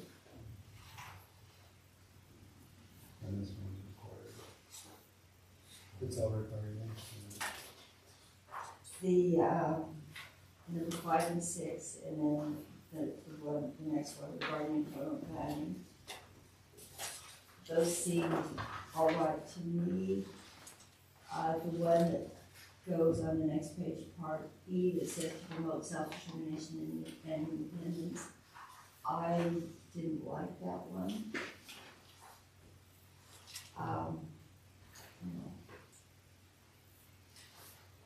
And then, this really kind of annoyed me, but when we talked about incarcerated youth, they talked about a FAPE, F-A-P-E acronym, but did not explain that it is for free appropriate public education until you got down further into the whole thing, which things like that really bother me because I like to know what acronyms stand for. At the beginning, right? Right, first time. Special ed is famous for its acronyms. Yes, we are. So, and then number 12, transfer students. I do think that means in-state. Yeah, the in-state. I'm trying to figure that out myself, what that change was. I think they messed up. I think it said in-state and they wanted to change it to in-state. No idea. So, They did it backwards, which is. anyway, so what do you all think about that? Megan, you're the special expert. So the major change was just The COVID thing. the COVID and then it looks like transition services.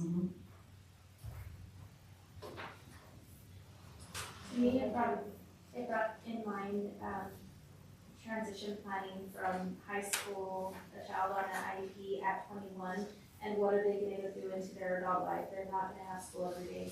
Can we put those structures in place, whether it's Voc Rehab, EOCIL, or other community agencies that can fill what the school system has been doing for this child and family? Is how I look at that.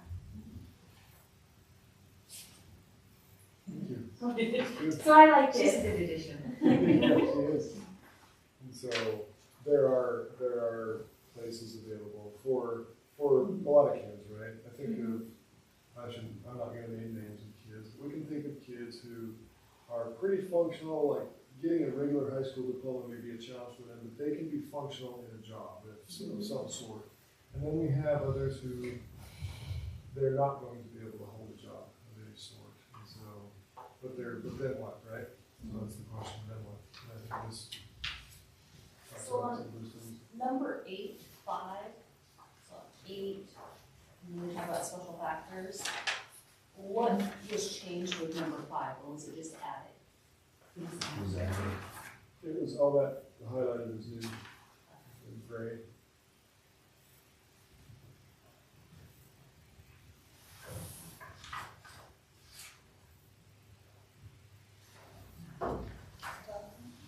And, you know, I read through all this stuff about the COVID recovery services, and I'm thinking, you know, it's only going to be in effect until, you know, 1st of July, 2023. And at that point, if hopefully COVID will go away, but are we still going to have to maintain that portion at that time? Are they talking about, you know, the long COVID or whatever? Unless extended. Unless extended.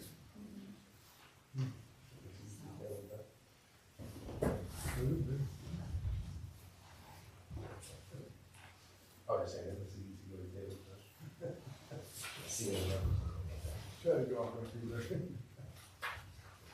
there. I had some, why are we putting this in here? It is required. The policy Yeah, is the required. policy is required. We do not have to. We don't have to accept adopt the changes. updates. Okay. The road has the policy in place, just need to roll this. Yeah, So can we add like parts about special factors and then transition services, but not about the public? Yes. Megan, don't you understand that? I think that's true. We can adopt some now. So you're gonna take out all of All of six.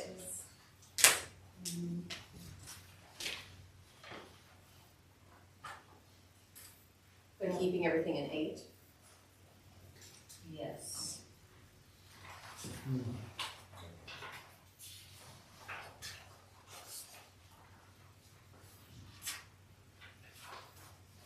Eight E, yeah. Pat, you were saying 8E. Oh, yeah, yeah, the issue with the, It's like a second, second last page.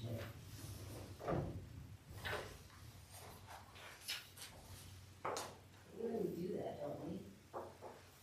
That's what I thought. I thought we already helped with the transition. And the secondary goals and transition services should be part of that. Yeah, we're gonna do that. It's part of the IEP requirements, yeah. We do it more of a, as a courtesy though, and this makes it required. It's a shall. I think it's required anyway, isn't it, Megan? For part of IEP, it's special ed law. Is it? Yeah. So this is open. No. So do we need the redundancy or should we take E out? I don't think we need it. Well, I think it's just because there's the change here where they're adding in as early as 14. Okay. It's like in our school, we start the transition services when they start high school, 9th grade or 12th grade.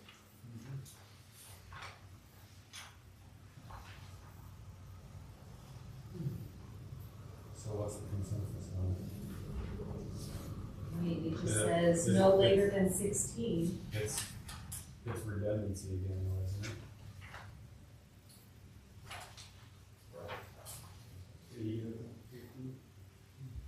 Well, it's just saying here that now it can be as young as 14. That I know services they can do it start. at 8th grade, because I've seen them. They do it as a transition from 8 to 9. Right. Yes.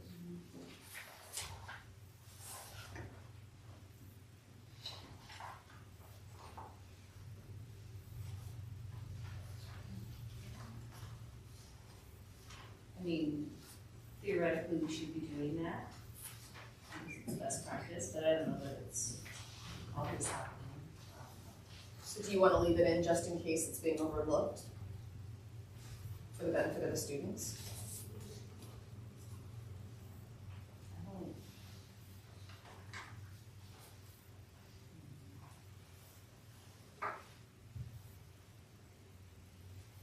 The only part that I have some issue is that every meeting, that it's saying that each meeting it has to include this discussion. And sometimes the meetings don't cover that, and you're just making an amendment to one area. Yeah, so then you have multiple meetings, right? So why don't we take it out, because the parts that are important there were already covered, right? At the annual, for sure, Right. yeah. So let's take it out. Just section E of 8.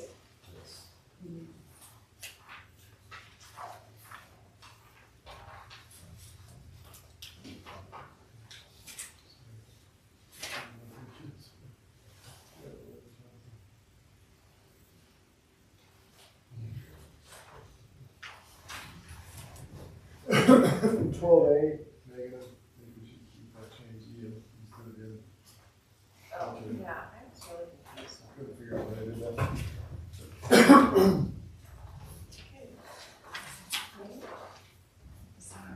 Are we halfway through? Yeah, probably.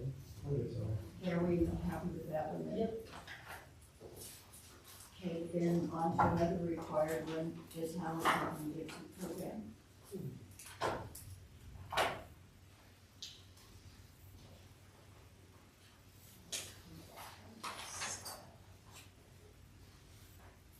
So, and the changes and things in this seemed all right to me. Many of you are much more familiar with the TAG program than I am. Trying to make sure we, I mean, you read this and you think, obviously, there's been problems in districts in identifying and serving kids. And so I think that's where a lot of this comes from. It's good policy. I think we're trying to do that, but we could probably be better. And this policy, I think, will help us define some of the operations, how we do that. I'm good with this as it is.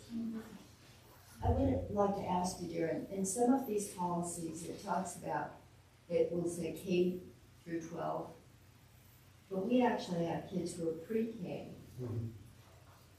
And like in the tag thing, should we be looking at pre-K? I don't think it starts till. Well, second. The law requires, what is it, Because I second? think it's second. I think it is second. I was gonna say first, but I think it's second, age 8. So, but honestly, we try to find that too. We have kindergartners who come to us who are like Mhm. pretty impressive. And we find ways to meet them. But this almost, in some ways, what we're saying here, we don't currently have a tag coordinator. I mean, Brian Hawkins is our tag director for the district. We do have some things that we do. We have a math coach, and she really helps a lot with kids who are gifted that way. So then in the secondary schools, we often serve through just the interest of classes kids take. But could we do it better? I think we could. Is that going to require us to hire a new person to do it? I don't know. I don't think so, but I think we can still do it with current personnel.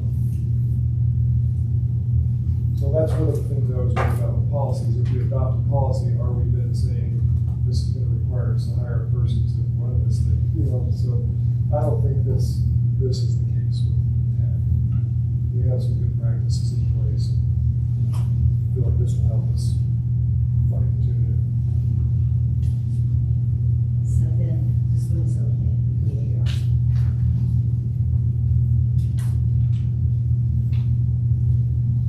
The next one is identifying talented individual students.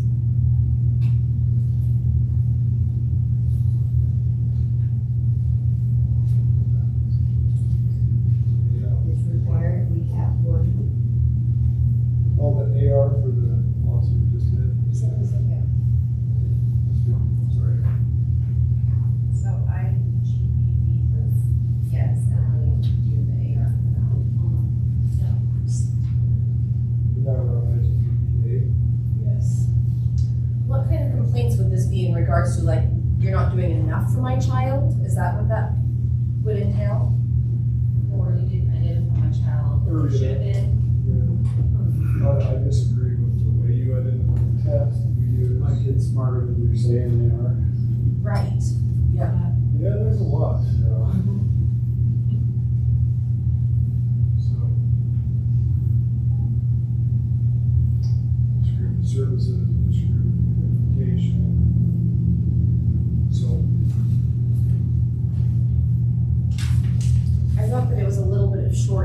on, two, the review committee shall meet within 2 working days of when the complaint was received. Sometimes that's a little faster than, yeah, that was too quick, in my opinion. I think that you should be able to be given at least 5 working days, I don't know. Good point. On top of everything teachers already have to do, and administrators and coordinators, I think that trying to come up with a rebuttal to an unhappy parent isn't really feasible to put something quality together in 48 hours. That's what the 2 weeks in. Yeah. I would agree with that. Sometimes it's hard to put everybody together in 2 weeks. Well, under 2 working days, that's quite short, right? Or we want changes. Sarah, what would you suggest? 5 working days. I was gonna say 5, I like what Lisa suggested, 5. 5 seems reasonable. Like you 5 said, working days? it's not just schedules of getting people together, but it's a coherent response, right? Right, yeah. Or what if the person who needs to be a part of that meeting is on leave, you know? Right, binding yourself into 2 or even 5 days, you know, but 2 certainly is not enough time to be able to come up with an appropriate response. So working days, we're considering that like administrative working days, teacher working days. Teachers' work days. Because what are we saying? Because it could be really. If you're talking end of the school year, right? Right, That's or like over a teachers have been on holiday, contract. like, you know, like Friday, the teachers had work, but the students didn't. Would that be considered? Yeah. Teachers' work. So do we need to say 5 teacher working days? Just working days, just leave it at that. And if that had to be, modified, that's something that they could take to the superintendent. Or, whomever, especially, as you said, if it happened just before a holiday break or something. And are you good on number 1? You just striking out school psychologist and leaving it and a counselor period if they're. You don't have a school psychologist. Right, so that should, I think all the other changes are good, how they're marked in here. Other than the second part to 1, where we have the committee will meet within 5 days, Yes. and then the recommendation needs to be submitted within 10 days of the original complaint. So is that enough time? Oh, so maybe it shouldn't be 10 days from the original complaint, because then that only gives them 5 days. So 10 days from the meeting of the committee? Yeah, the review committee meeting.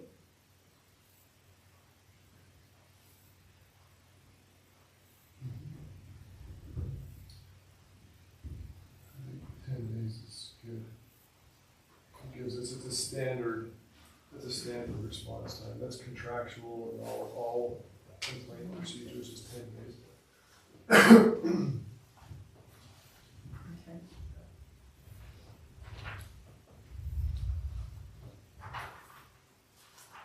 Yeah, but then moving on, 5 working days of receiving the decision, they can submit an appeal, so that's still fine.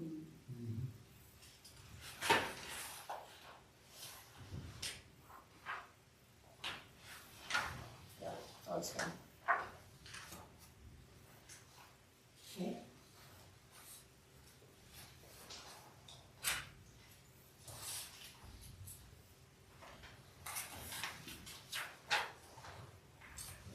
Are we ready to move on to the next one? Yes. Which is IGBBA.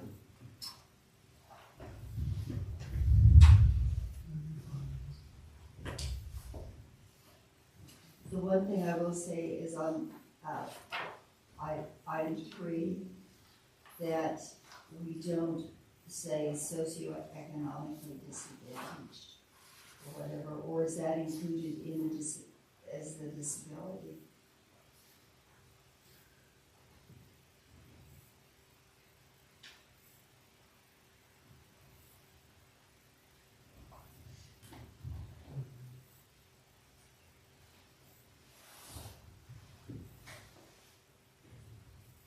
So,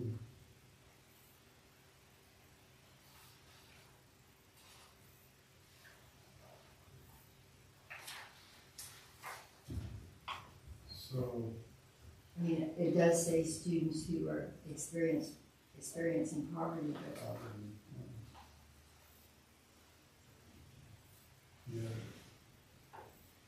Methods and practices,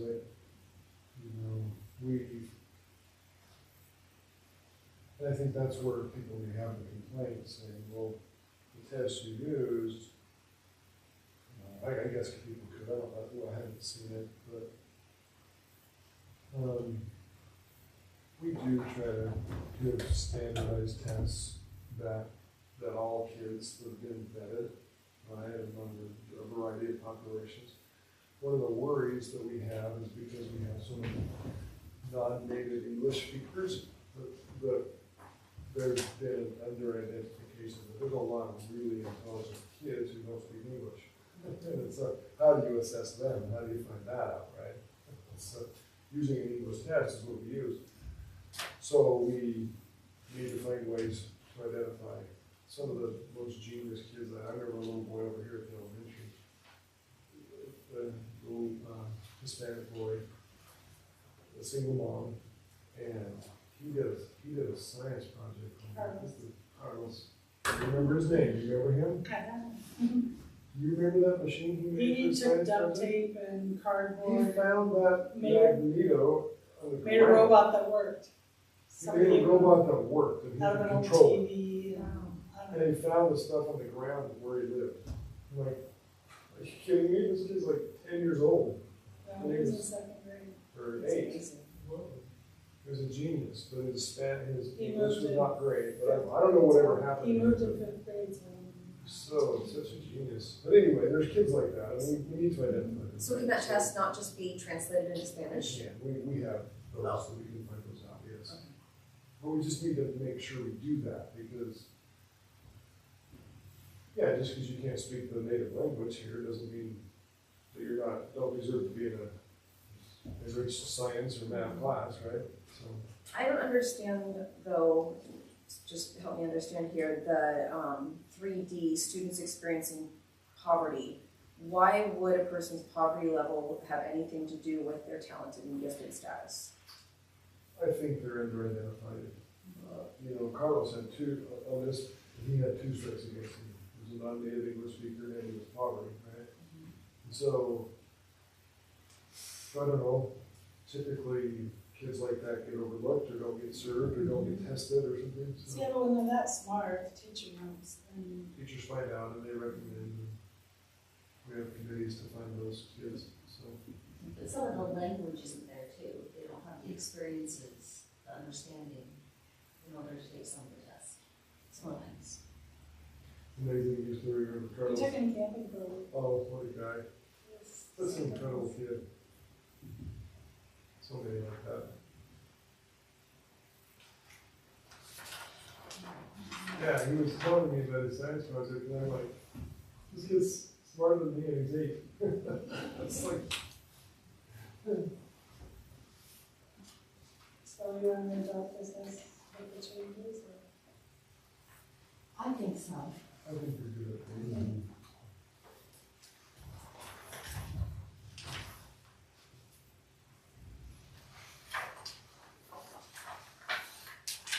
I circled on this AR, tag coordinator teacher, it often is the teacher, or where I circled program supervisor, that's often the principal.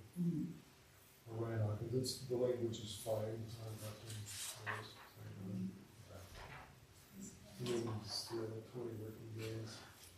And then number 7 on this AR is, we do have a policies KL that we often refer parents to if we have complaints regarding any program or any service or any person, right?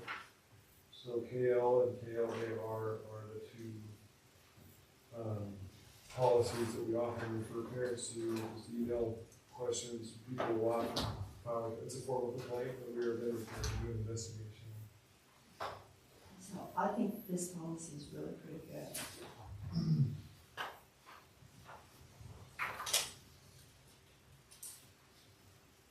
next one was the IGBBC tag, and it's recommended to delete. Did you know when I looked at this, I thought, that had some interesting items in it. Good ideas. Yeah. When it talked about the options may include but are not limited to. I think those are great ideas to put in policies alone. They're good ideas for choosing.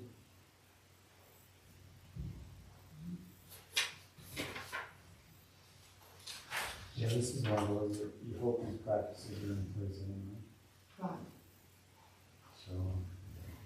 So are you all saying that we should delete this? Yes, so it's, Yeah, that sounds really too. And I know like last year, Mr. Vickers had a group of kids in the sixth grade that were really advanced in math. So he took those advanced kids that were excelling and they did like a flip flop of all their schedules. And so all those advanced kids had different schedules, so we can put those together and do like an accelerated, more advanced math for them. So right now that they're in seventh grade, they're doing like eighth grade work, I think. Because as sixth grade, they did the seventh grade. So I thought that was pretty cool without this being in place. The teachers identify that.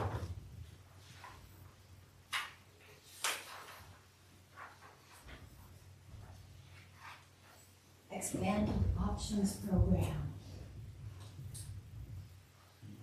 We have this, some good, good updates. Yeah. I think that's on this one.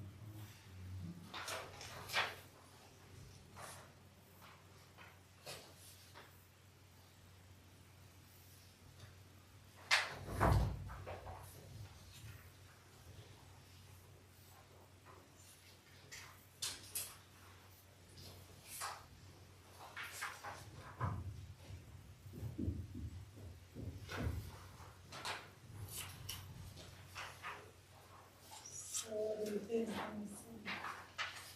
And on this particular policy, I did not have page 2 or 4. Which one is it, Pat? I think this is the one that there wasn't anything, it was weird how they sent it. The numbering was off of the pages, but that's all that was there. Good catch. Because it says pages 1 to 5, and then So maybe you with this. we don't get it. No, I looked at it too several times. Yeah. So maybe this is one we should double check on to make sure that we got all of I it. can email tomorrow, that's a good. If you'll make a note, remind me of which one.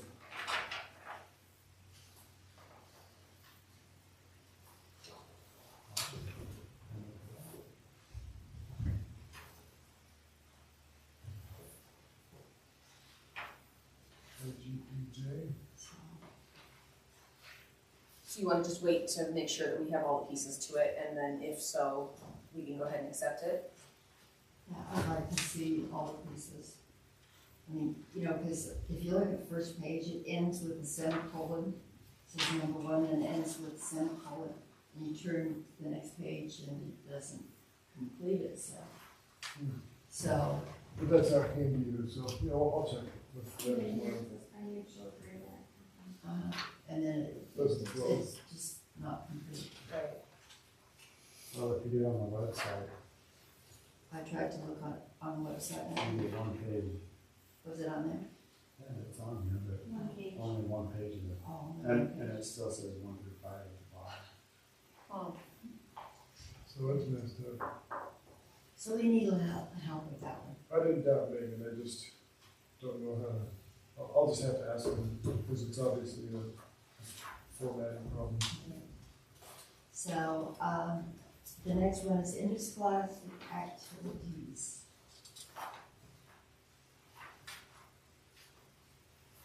So, and this one seemed all right to me. Yeah.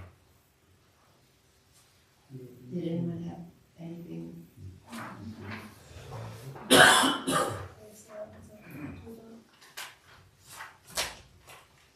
Okay, academic achievement, which is the IK policy.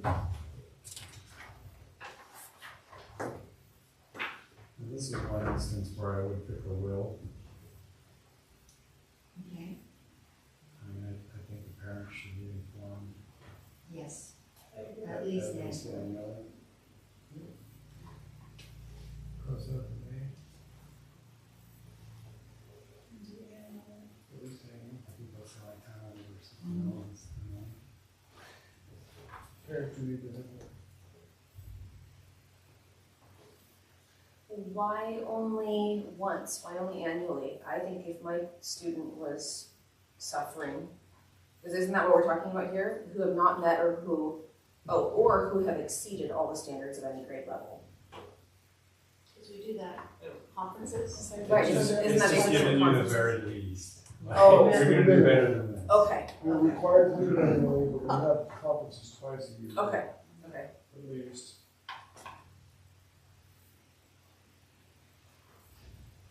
So we change that to go and you okay with that? Anything else on that one?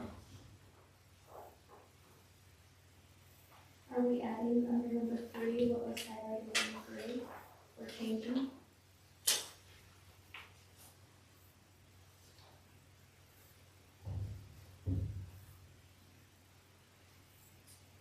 Where it says behavior performance will be recorded separately.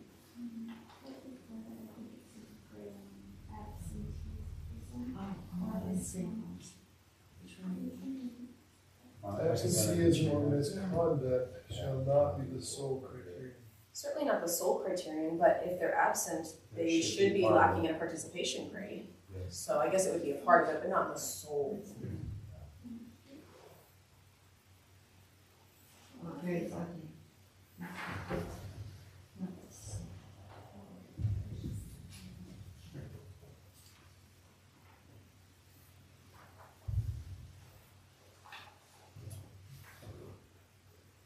I see attendance crossed out, so that means we're changing it.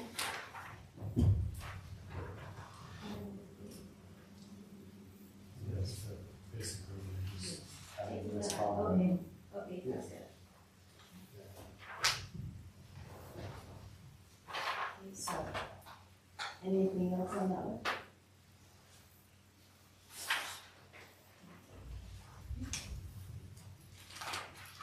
Getting close to the end. I think most of IKF is language, isn't it? Mm-hmm. I think so. Okay, the next one, graduation requirements.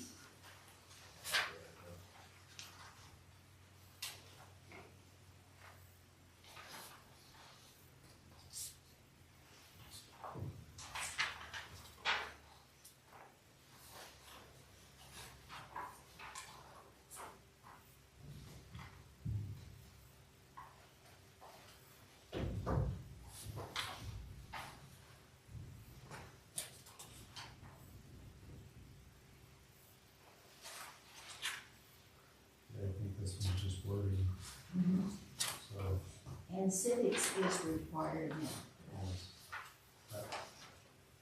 Is it? I'm trying to remember, they brought it's part of the social studies curriculum. It is. It's not its own class, but it's part of the curriculum. It's half a credit. I believe it's part of the, There's some form of civics they have. it is in the social studies curriculum, but it's not a separate class like it used to be. Civics.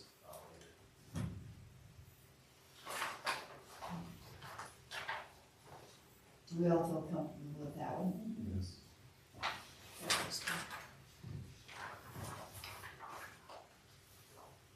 Okay, the next one is IMB, the Student Achievement Program. If you look in our policies, let's see, here they call it District Improvement Program. We call it Student Achievement Program. So.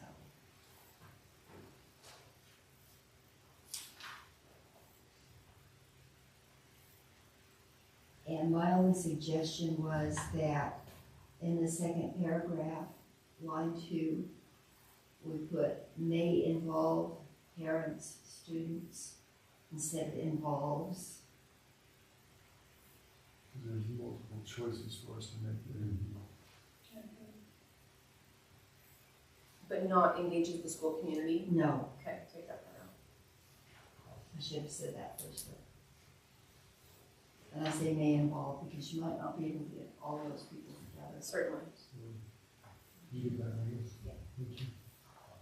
Yeah, cross that now. And then the last, towards the end, it says, it was added, was the district shall annually review and report test results and progress to the community.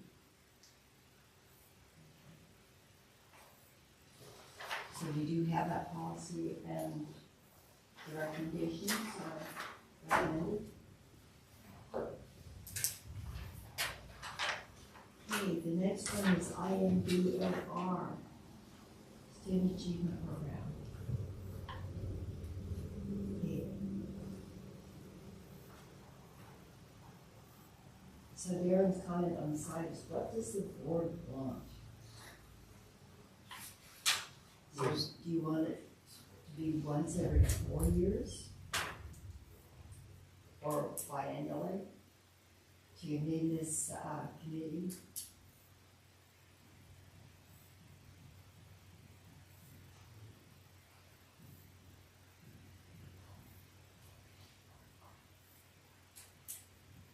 Yeah, just, that's what the board wants us to do. They want it once every 2 years, once every 4 years. How are we currently doing? Yeah. Are we currently? I don't think we are currently doing it. I know there's been like a huge movement between equity and equality. Yes. And so I see that's one of those. It's a hot button issue. Yeah. Equity versus equality, right? Equality of opportunity versus equity of outcome.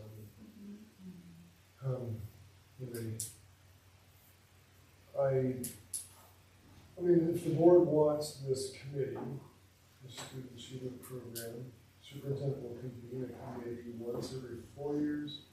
A biennial means once every 2 years, consisting of the following. So, right now, I recently shared with you on Money Bill, I don't know if I sent it to you, I'm trying to remember the report card that just came out. Or the instructions on how to do the report card. It's not a pretty sight. Yeah. There's some areas that were okay, but there's a lot of areas that were not. And they're a concern to us, and so this committee, instead of me just presenting to the board, which we're gonna do, I'm gonna have the principals present to the board, this coming, November 14th, of their part on that. But this would be a committee where we meet separately, community members, students, others to meet and say, hey, let's look at this.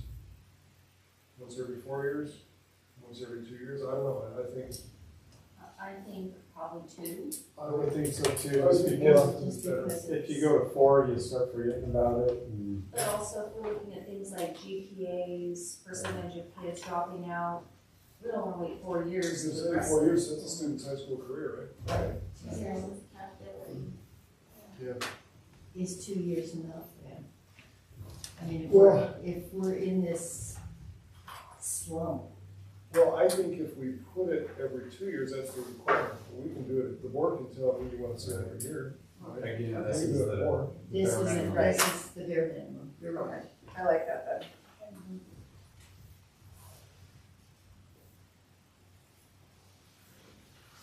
So every 2 years. And what do you think of the rest of it?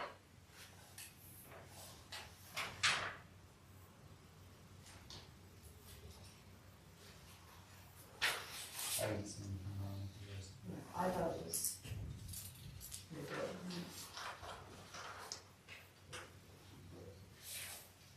I will tell you after I heard how far the ACT scores fell, the average ACT scores, I was horrified.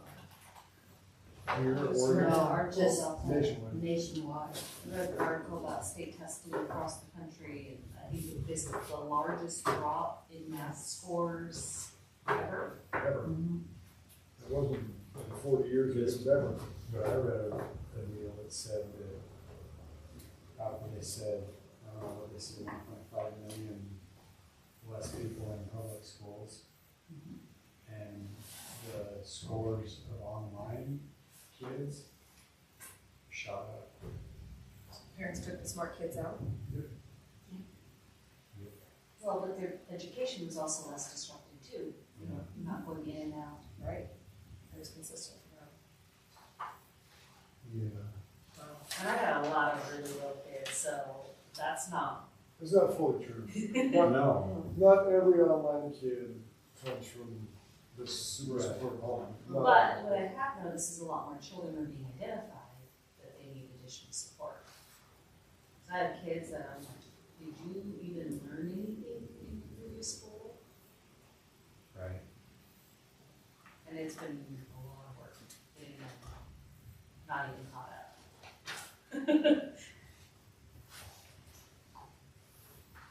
I do not envy what teachers face. To be honest.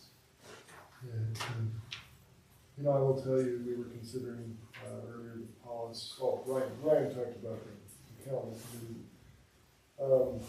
Most of the school districts, I think, and I apologize for just interjecting this, I don't mean to drag out this meeting, but most of the schools that considered 4-day weeks did so on a variety of factors. And I think Ontario, one of their stated reasons for going to 4-day week was the stress of their teachers. Their teachers were just overloaded, and you know, I don't want to criticize anybody's mood. That's a, you know, sometimes I've had people say, doing what's right for kids is sometimes doing what's right for teachers. You know, you got to keep your adults in a good spot in order to. But Ryan, what he addressed, I think, was, well, we have as many Fridays off as those who say they go only 4 days a week, right? So we've tried to do that for trainings and stuff. So anyway, sorry to throw that in there. That's off the topic, sorry. The next one is compulsory attendance. I think that one was mostly just language changes too. Mostly language. So, and I thought that the So it's changes were fine. fine. All the changes are fine. Okay, so the next one is compulsory attendance notices and citations.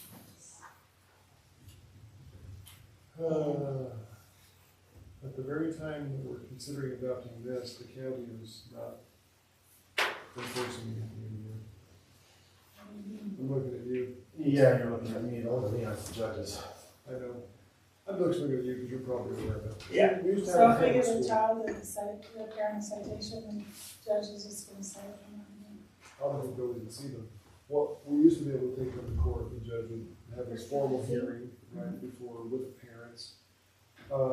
What they're trying to do is have cities pass ordinance, is that right? I'll show you that. Is that decriminalizing? Decriminalizing the Truancy.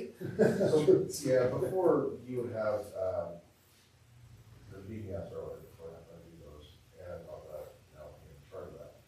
The school will send out, you know, letters after so much time has been done in this school, and those letters are sent out. I think it's sent out to get the letter, and citation. Have the SRO deliver the letters to the Yeah. parents. So that's why we deliver letters, and then we document the letter we deliver. After the second one was received, then a citation was issued, attendance was that. So, A fine. yeah, no, it actually wasn't, well, it could be a fine, the judge could impose that. The citation was to schedule the kid and the parents in the court in front of the judge, typically on Thursday morning. And then the judge would decide if he wants to do this, try to compel these parents or these kids in school. They're not doing And that now that anymore. we've done away with it, especially since all the, For now. yeah, COVID stuff started, So parents can just not send their kids to school. Well, we don't want that message out there, but that's kind of what's going on. We're still doing the letters. We don't have any, we are still delivering letters, there's still we're still continuing that process. The judge is just. We're still dropping it 10 days. We are. Can we have our own policy though? Well, we can have our own attendance. That's true, we can. Fine, we could, it's just, you know, it's a lot of work, but we can't find anybody. If you're in high school, miss more than 10 days, you might as well. Yeah, they take the class. Well, then, of course, for us on the city side, I mean, we already have ordinance for curfew, Daytime curfew. So kids can't be running around. they can't be Oh, out. really? I didn't know that. I've been out for a while. Well, I mean, you think about even in the 5th grade, I taught fractions, and if a kid misses 10 days, they're lost. I mean, So we can keep this policy in So, was it E, the one that was added? Was that not on? I mean, was there nothing on the letters before about that? Because having something like that on a letter, like, as a special ed teacher, like, makes me cringe. don't understand. That ensures the notification states the parents have a right to request evaluation. They can't come to school because they need an IEP. Yeah, or we get a lot of the, well, my kid's failing, so they obviously need an IEP. Well, but your kid's not attending, so they can't qualify for an IEP. Right, I remember attendance, if their attendance was good. They can't say their discrepancy or their lack of achievement is due to some factor if they're never there. When you see instruction, right? So I just wondered why we are supposed to put that in the letter, which would seem like we're already bogged down doing evaluations to throw out kids in it. Based on attendance. I think it's a way to try to address the concerns of poor attendance, truancy, but I don't think it's getting to where, we already considered that, don't we? We're already considering. And parent neglect isn't any part of this, or did I miss it? No, that's part of our mandatory reporter, and that's a legality that all people who work in the district are mandatory reporters on abuse and neglect. Because sometimes truancy is neglect. Yeah, there are some of these cases in which DHS, stuff, so obviously law enforcement will involve those on purple, but, you do see those in DHS when they're gonna do catch a defense hearing on at some point. Kind of put a patch. Investigation going on for that process. So you're saying that doesn't necessarily need to be in the policy because it's just going to happen anyway? Like, that it'll just be reported if a child is. Well, It's a different policy. Okay. Oh, let's see. Do we have in our school we call it MTSS, but, like some sort of intervention? Do we have some sort of policy so people don't jump to that evaluation stage? Yeah, we do. So we do have a new special ed director, and she is implementing. It's not MTSS, but it's part of that. MTSS is the more comprehensive. It's I gotta think of it. I'm thinking of PBIS, but that's Bobby. Anyway, it's a way of identifying our students and addressing their needs before just referring them for evaluation. Because when you say a kid gets referred for evaluation, it's a long process. It's a lot to do. Well, there's things you can do before that. RTI. Right. Response to okay, intervention. okay. We're doing the RTI. So response to intervention, meaning if we're worried about a child, are they special ed or are they not special You have ed? to do all these interventions. There's a lot of interventions that teachers can do in You the have to try class first. before to see if the child responds to them, right? Part of that is attendance. And attendance is one of those. So Side note, do you know why they are insisting on changing student to child? Because in my mind, the opposite side of child is parent, and sometimes these children don't have a parent, they have a guardian. And also child, in my mind, would imply someone young, not necessarily, although a minor is still technically a child, but you could look at a 15-year-old and say, well, they're not a child, they're making adult decisions. So I just wonder why they would change it from student to child. I mean, I guesses. don't know. That's beyond my, I don't understand that either. Alright, otherwise good. I thought for sure we were gonna be done before you said you We almost made it. There's only Sorry. 4 or 5 left. Are we leaving in one? We're getting close. What's that? Are we leaving in 1E or taking that part out?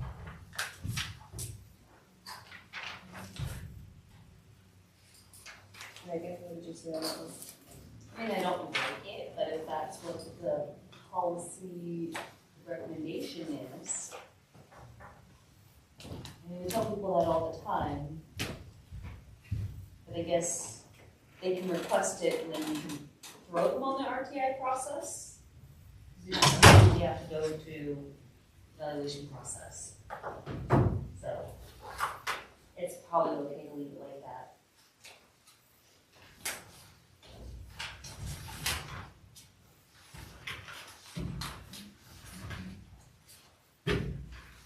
Any other, So what are we on now? should we go on to the next? Yes. Use restraints. I didn't even know what some of those were. What's that? Yeah. There's one. Tanya will show all of them. I know all of them. You know how to do them. But a drunk driver is different than a fifth grader. Well, the whole seclusion cell thing, Okay, does anyone have any comments about this? see if we can log the healthcare. Well, I think it's important.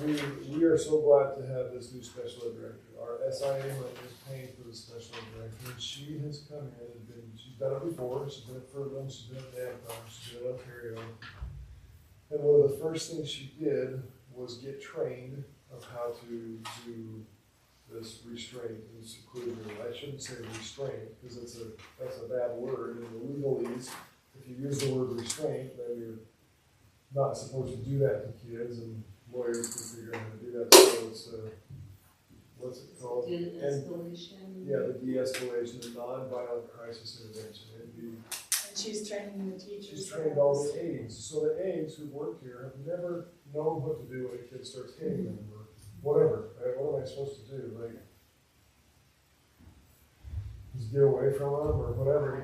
Because it happens. We have a lot of kids who do that. And, you know, I mean, if any of you came to work every day and the kid was punching you or biting you or scratching you, you'd go home and your husband would be like, what the heck? Huh? I looked at you and I thought, but everybody would have got it. His wife. But finally, somebody needs to slap you around. That's what she'd say. I already had black eyes. Nobody took me up. I didn't get a break from her.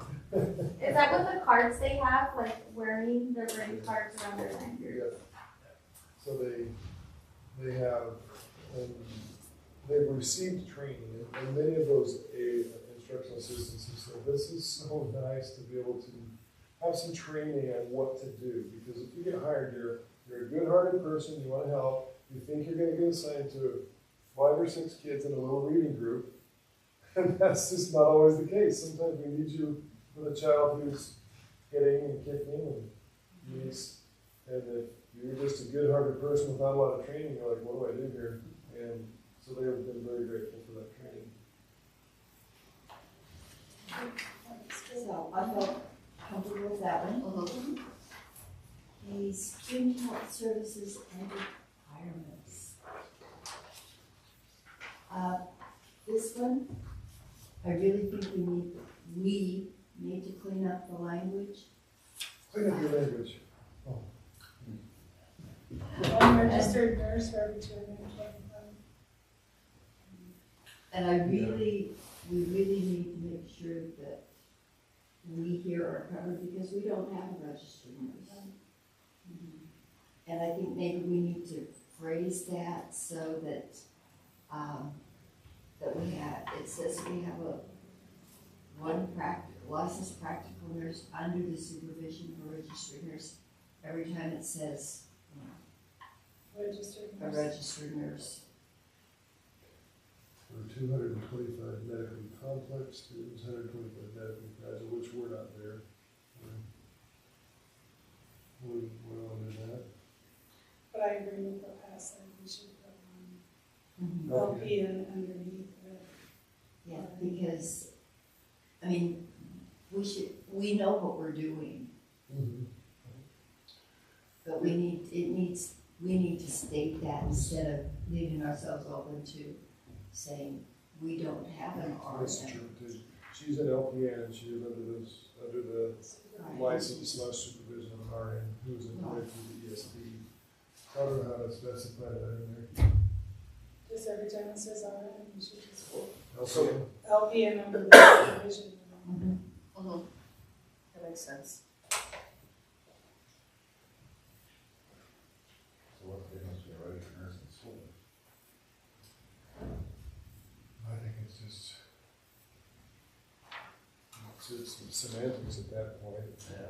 I mean, registered nurse is specific, but school nurse, our nurse is an LPN, and we call her a school nurse. She's a licensed practical nurse, right? Which is a nurse, but it's not an RN, different license. And she is under the supervision of, because I worry that if we don't keep the language, Adrian is on her? what we're doing is that we could wind up in a lawsuit someplace. Oh, she's on her. Yeah. Oh, that's who their nurses. I didn't know that she was in this. Blake's mom? Sister-in-law. Oh, Kevin pronounced daughter. oh. So, other than that, I think this one's okay. Well, yeah, we just wanna make sure that we have that LPN in there too, because if something happens to the one at the ESD, Yes. we wanna make sure that we're not in trouble because they have a Yeah. tough position. Work with me and we'll make those changes. Yeah. Good point. Well, Okay, we're getting close to the end. oh, ABA, public You records. tried. You tried. About the record. And maybe I was getting tired, but I was looking through these, but I thought this policy was okay. Isn't that how it is now? If somebody wants the records, they have to put it in writing to me. So, yes, maybe we should look to you as being our A lot of issues covered. guide on this. It's perfect. There's a lot of that. It's a good one.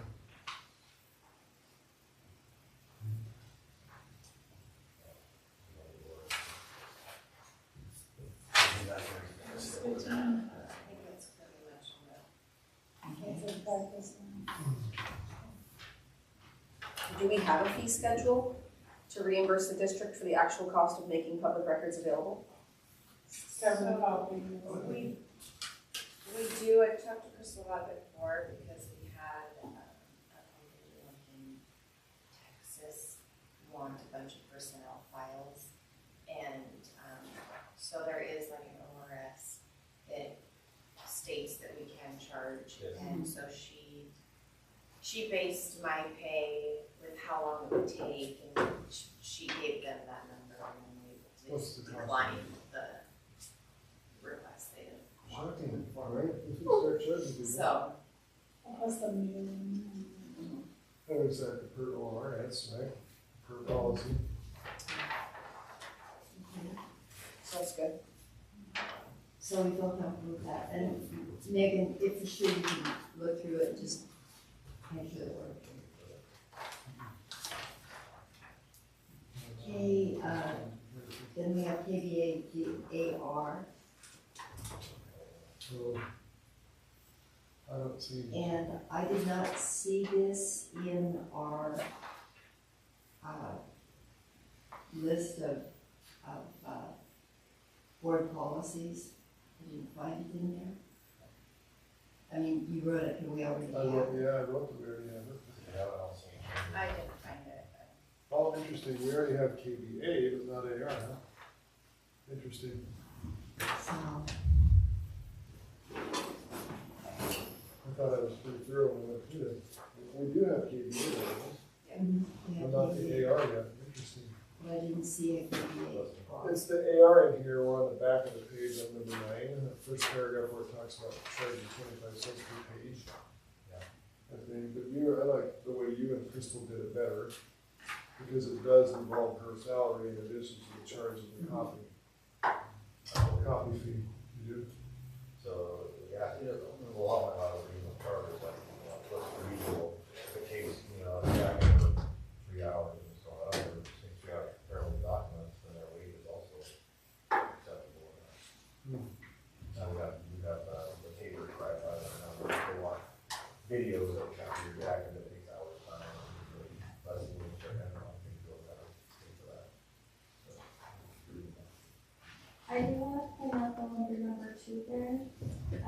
it does say, if you receive a request, the district shall respond within 5 business days of receipt.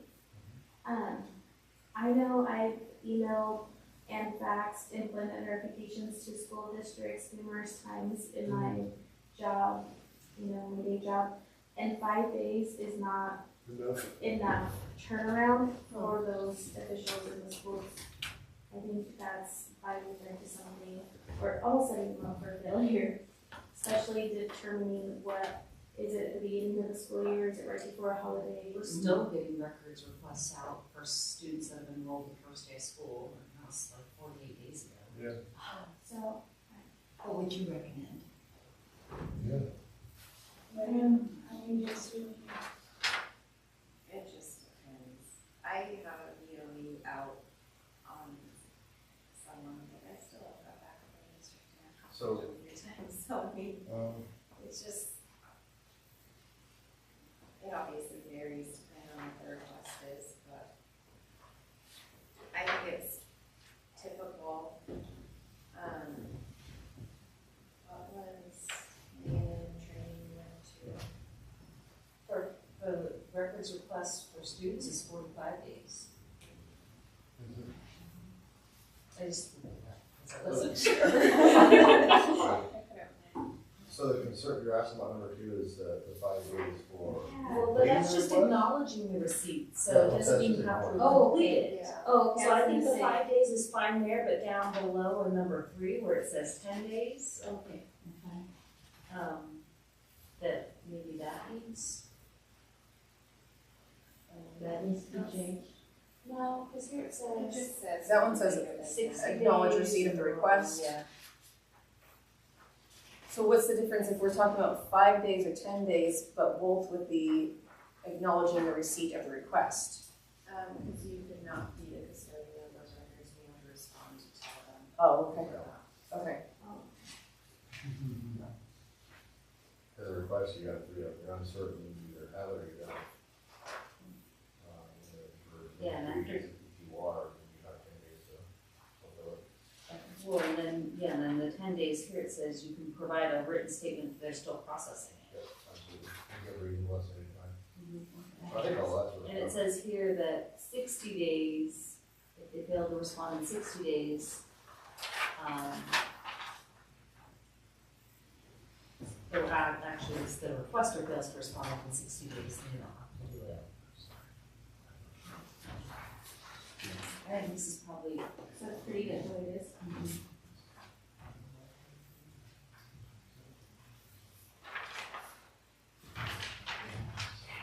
this is our last. last one. So you guys were good with adopting that one? So we don't have- Yeah, because it does give you room to just say, we're not ready, I'm not ready. So, Megan, would you feel comfortable with this policy, with that, those timeframes? Yeah. Yes. So, that was it? There was an added one, The FML? the family. I thought we had done that before. We had, and there was missed language in it. On page 6. I ended up with 2 of them. Does anyone else need one? I do. Okay. 615, not even sure. So 615 page. I have Ryan and Christy, because Christy is our payroll, she does a lot of the contracts, and teacher contracts, how leave periods go. And you can see that little note, so there's a whole bunch of brackets there on that paragraph that says leave period. There's a bunch of brackets, like which ones are we gonna choose? And I was like, man, that's complicated. Which ones are we currently using, Christy? So Ryan's our HR guy, and he and Christy work together, and their recommendation is July 1 to June 30, which is our fiscal year. So I don't know how that fits in all those brackets. Which one is that, Crystal, or Megan?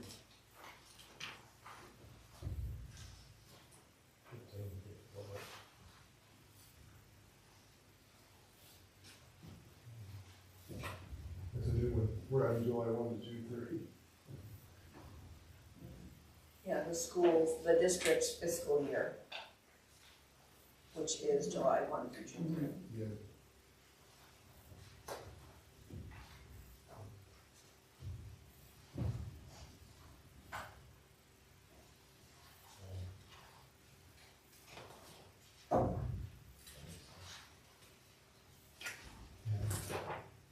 I'm trying to share with you, share with you.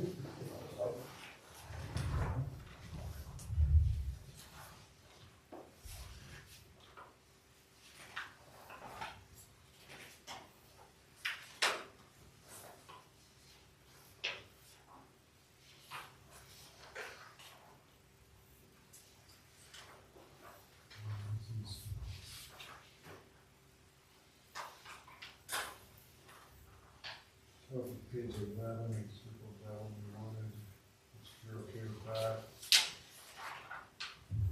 I think that's it. Yeah, and then on 13, there was just the may or shall, and I think we all are pretty good with may. Yeah, that's good. It's listed here, the Menstrual Dignity Act. Did you have something we needed to talk about that, or is that, haven't we? Yeah, it was listed, but we didn't ever get anything. Yeah. If there's a note in the summary pages about it. Oh,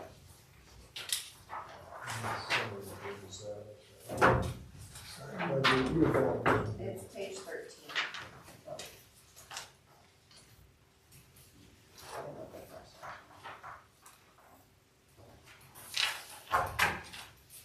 I think we're already doing that. We are. We discussed that a long time ago.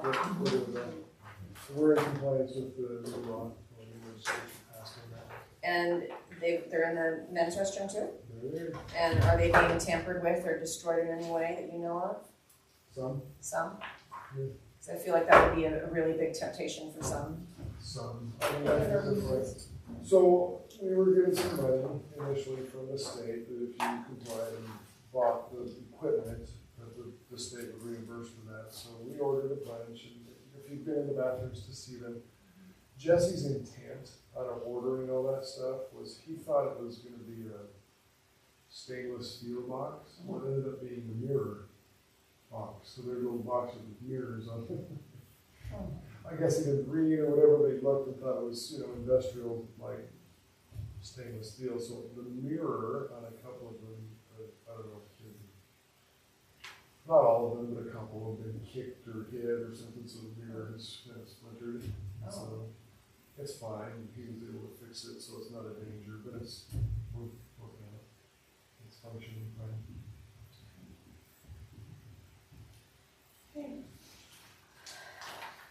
This meeting is adjourned. Thank you all for your persistence here. Thank you, Pat, for being so thorough on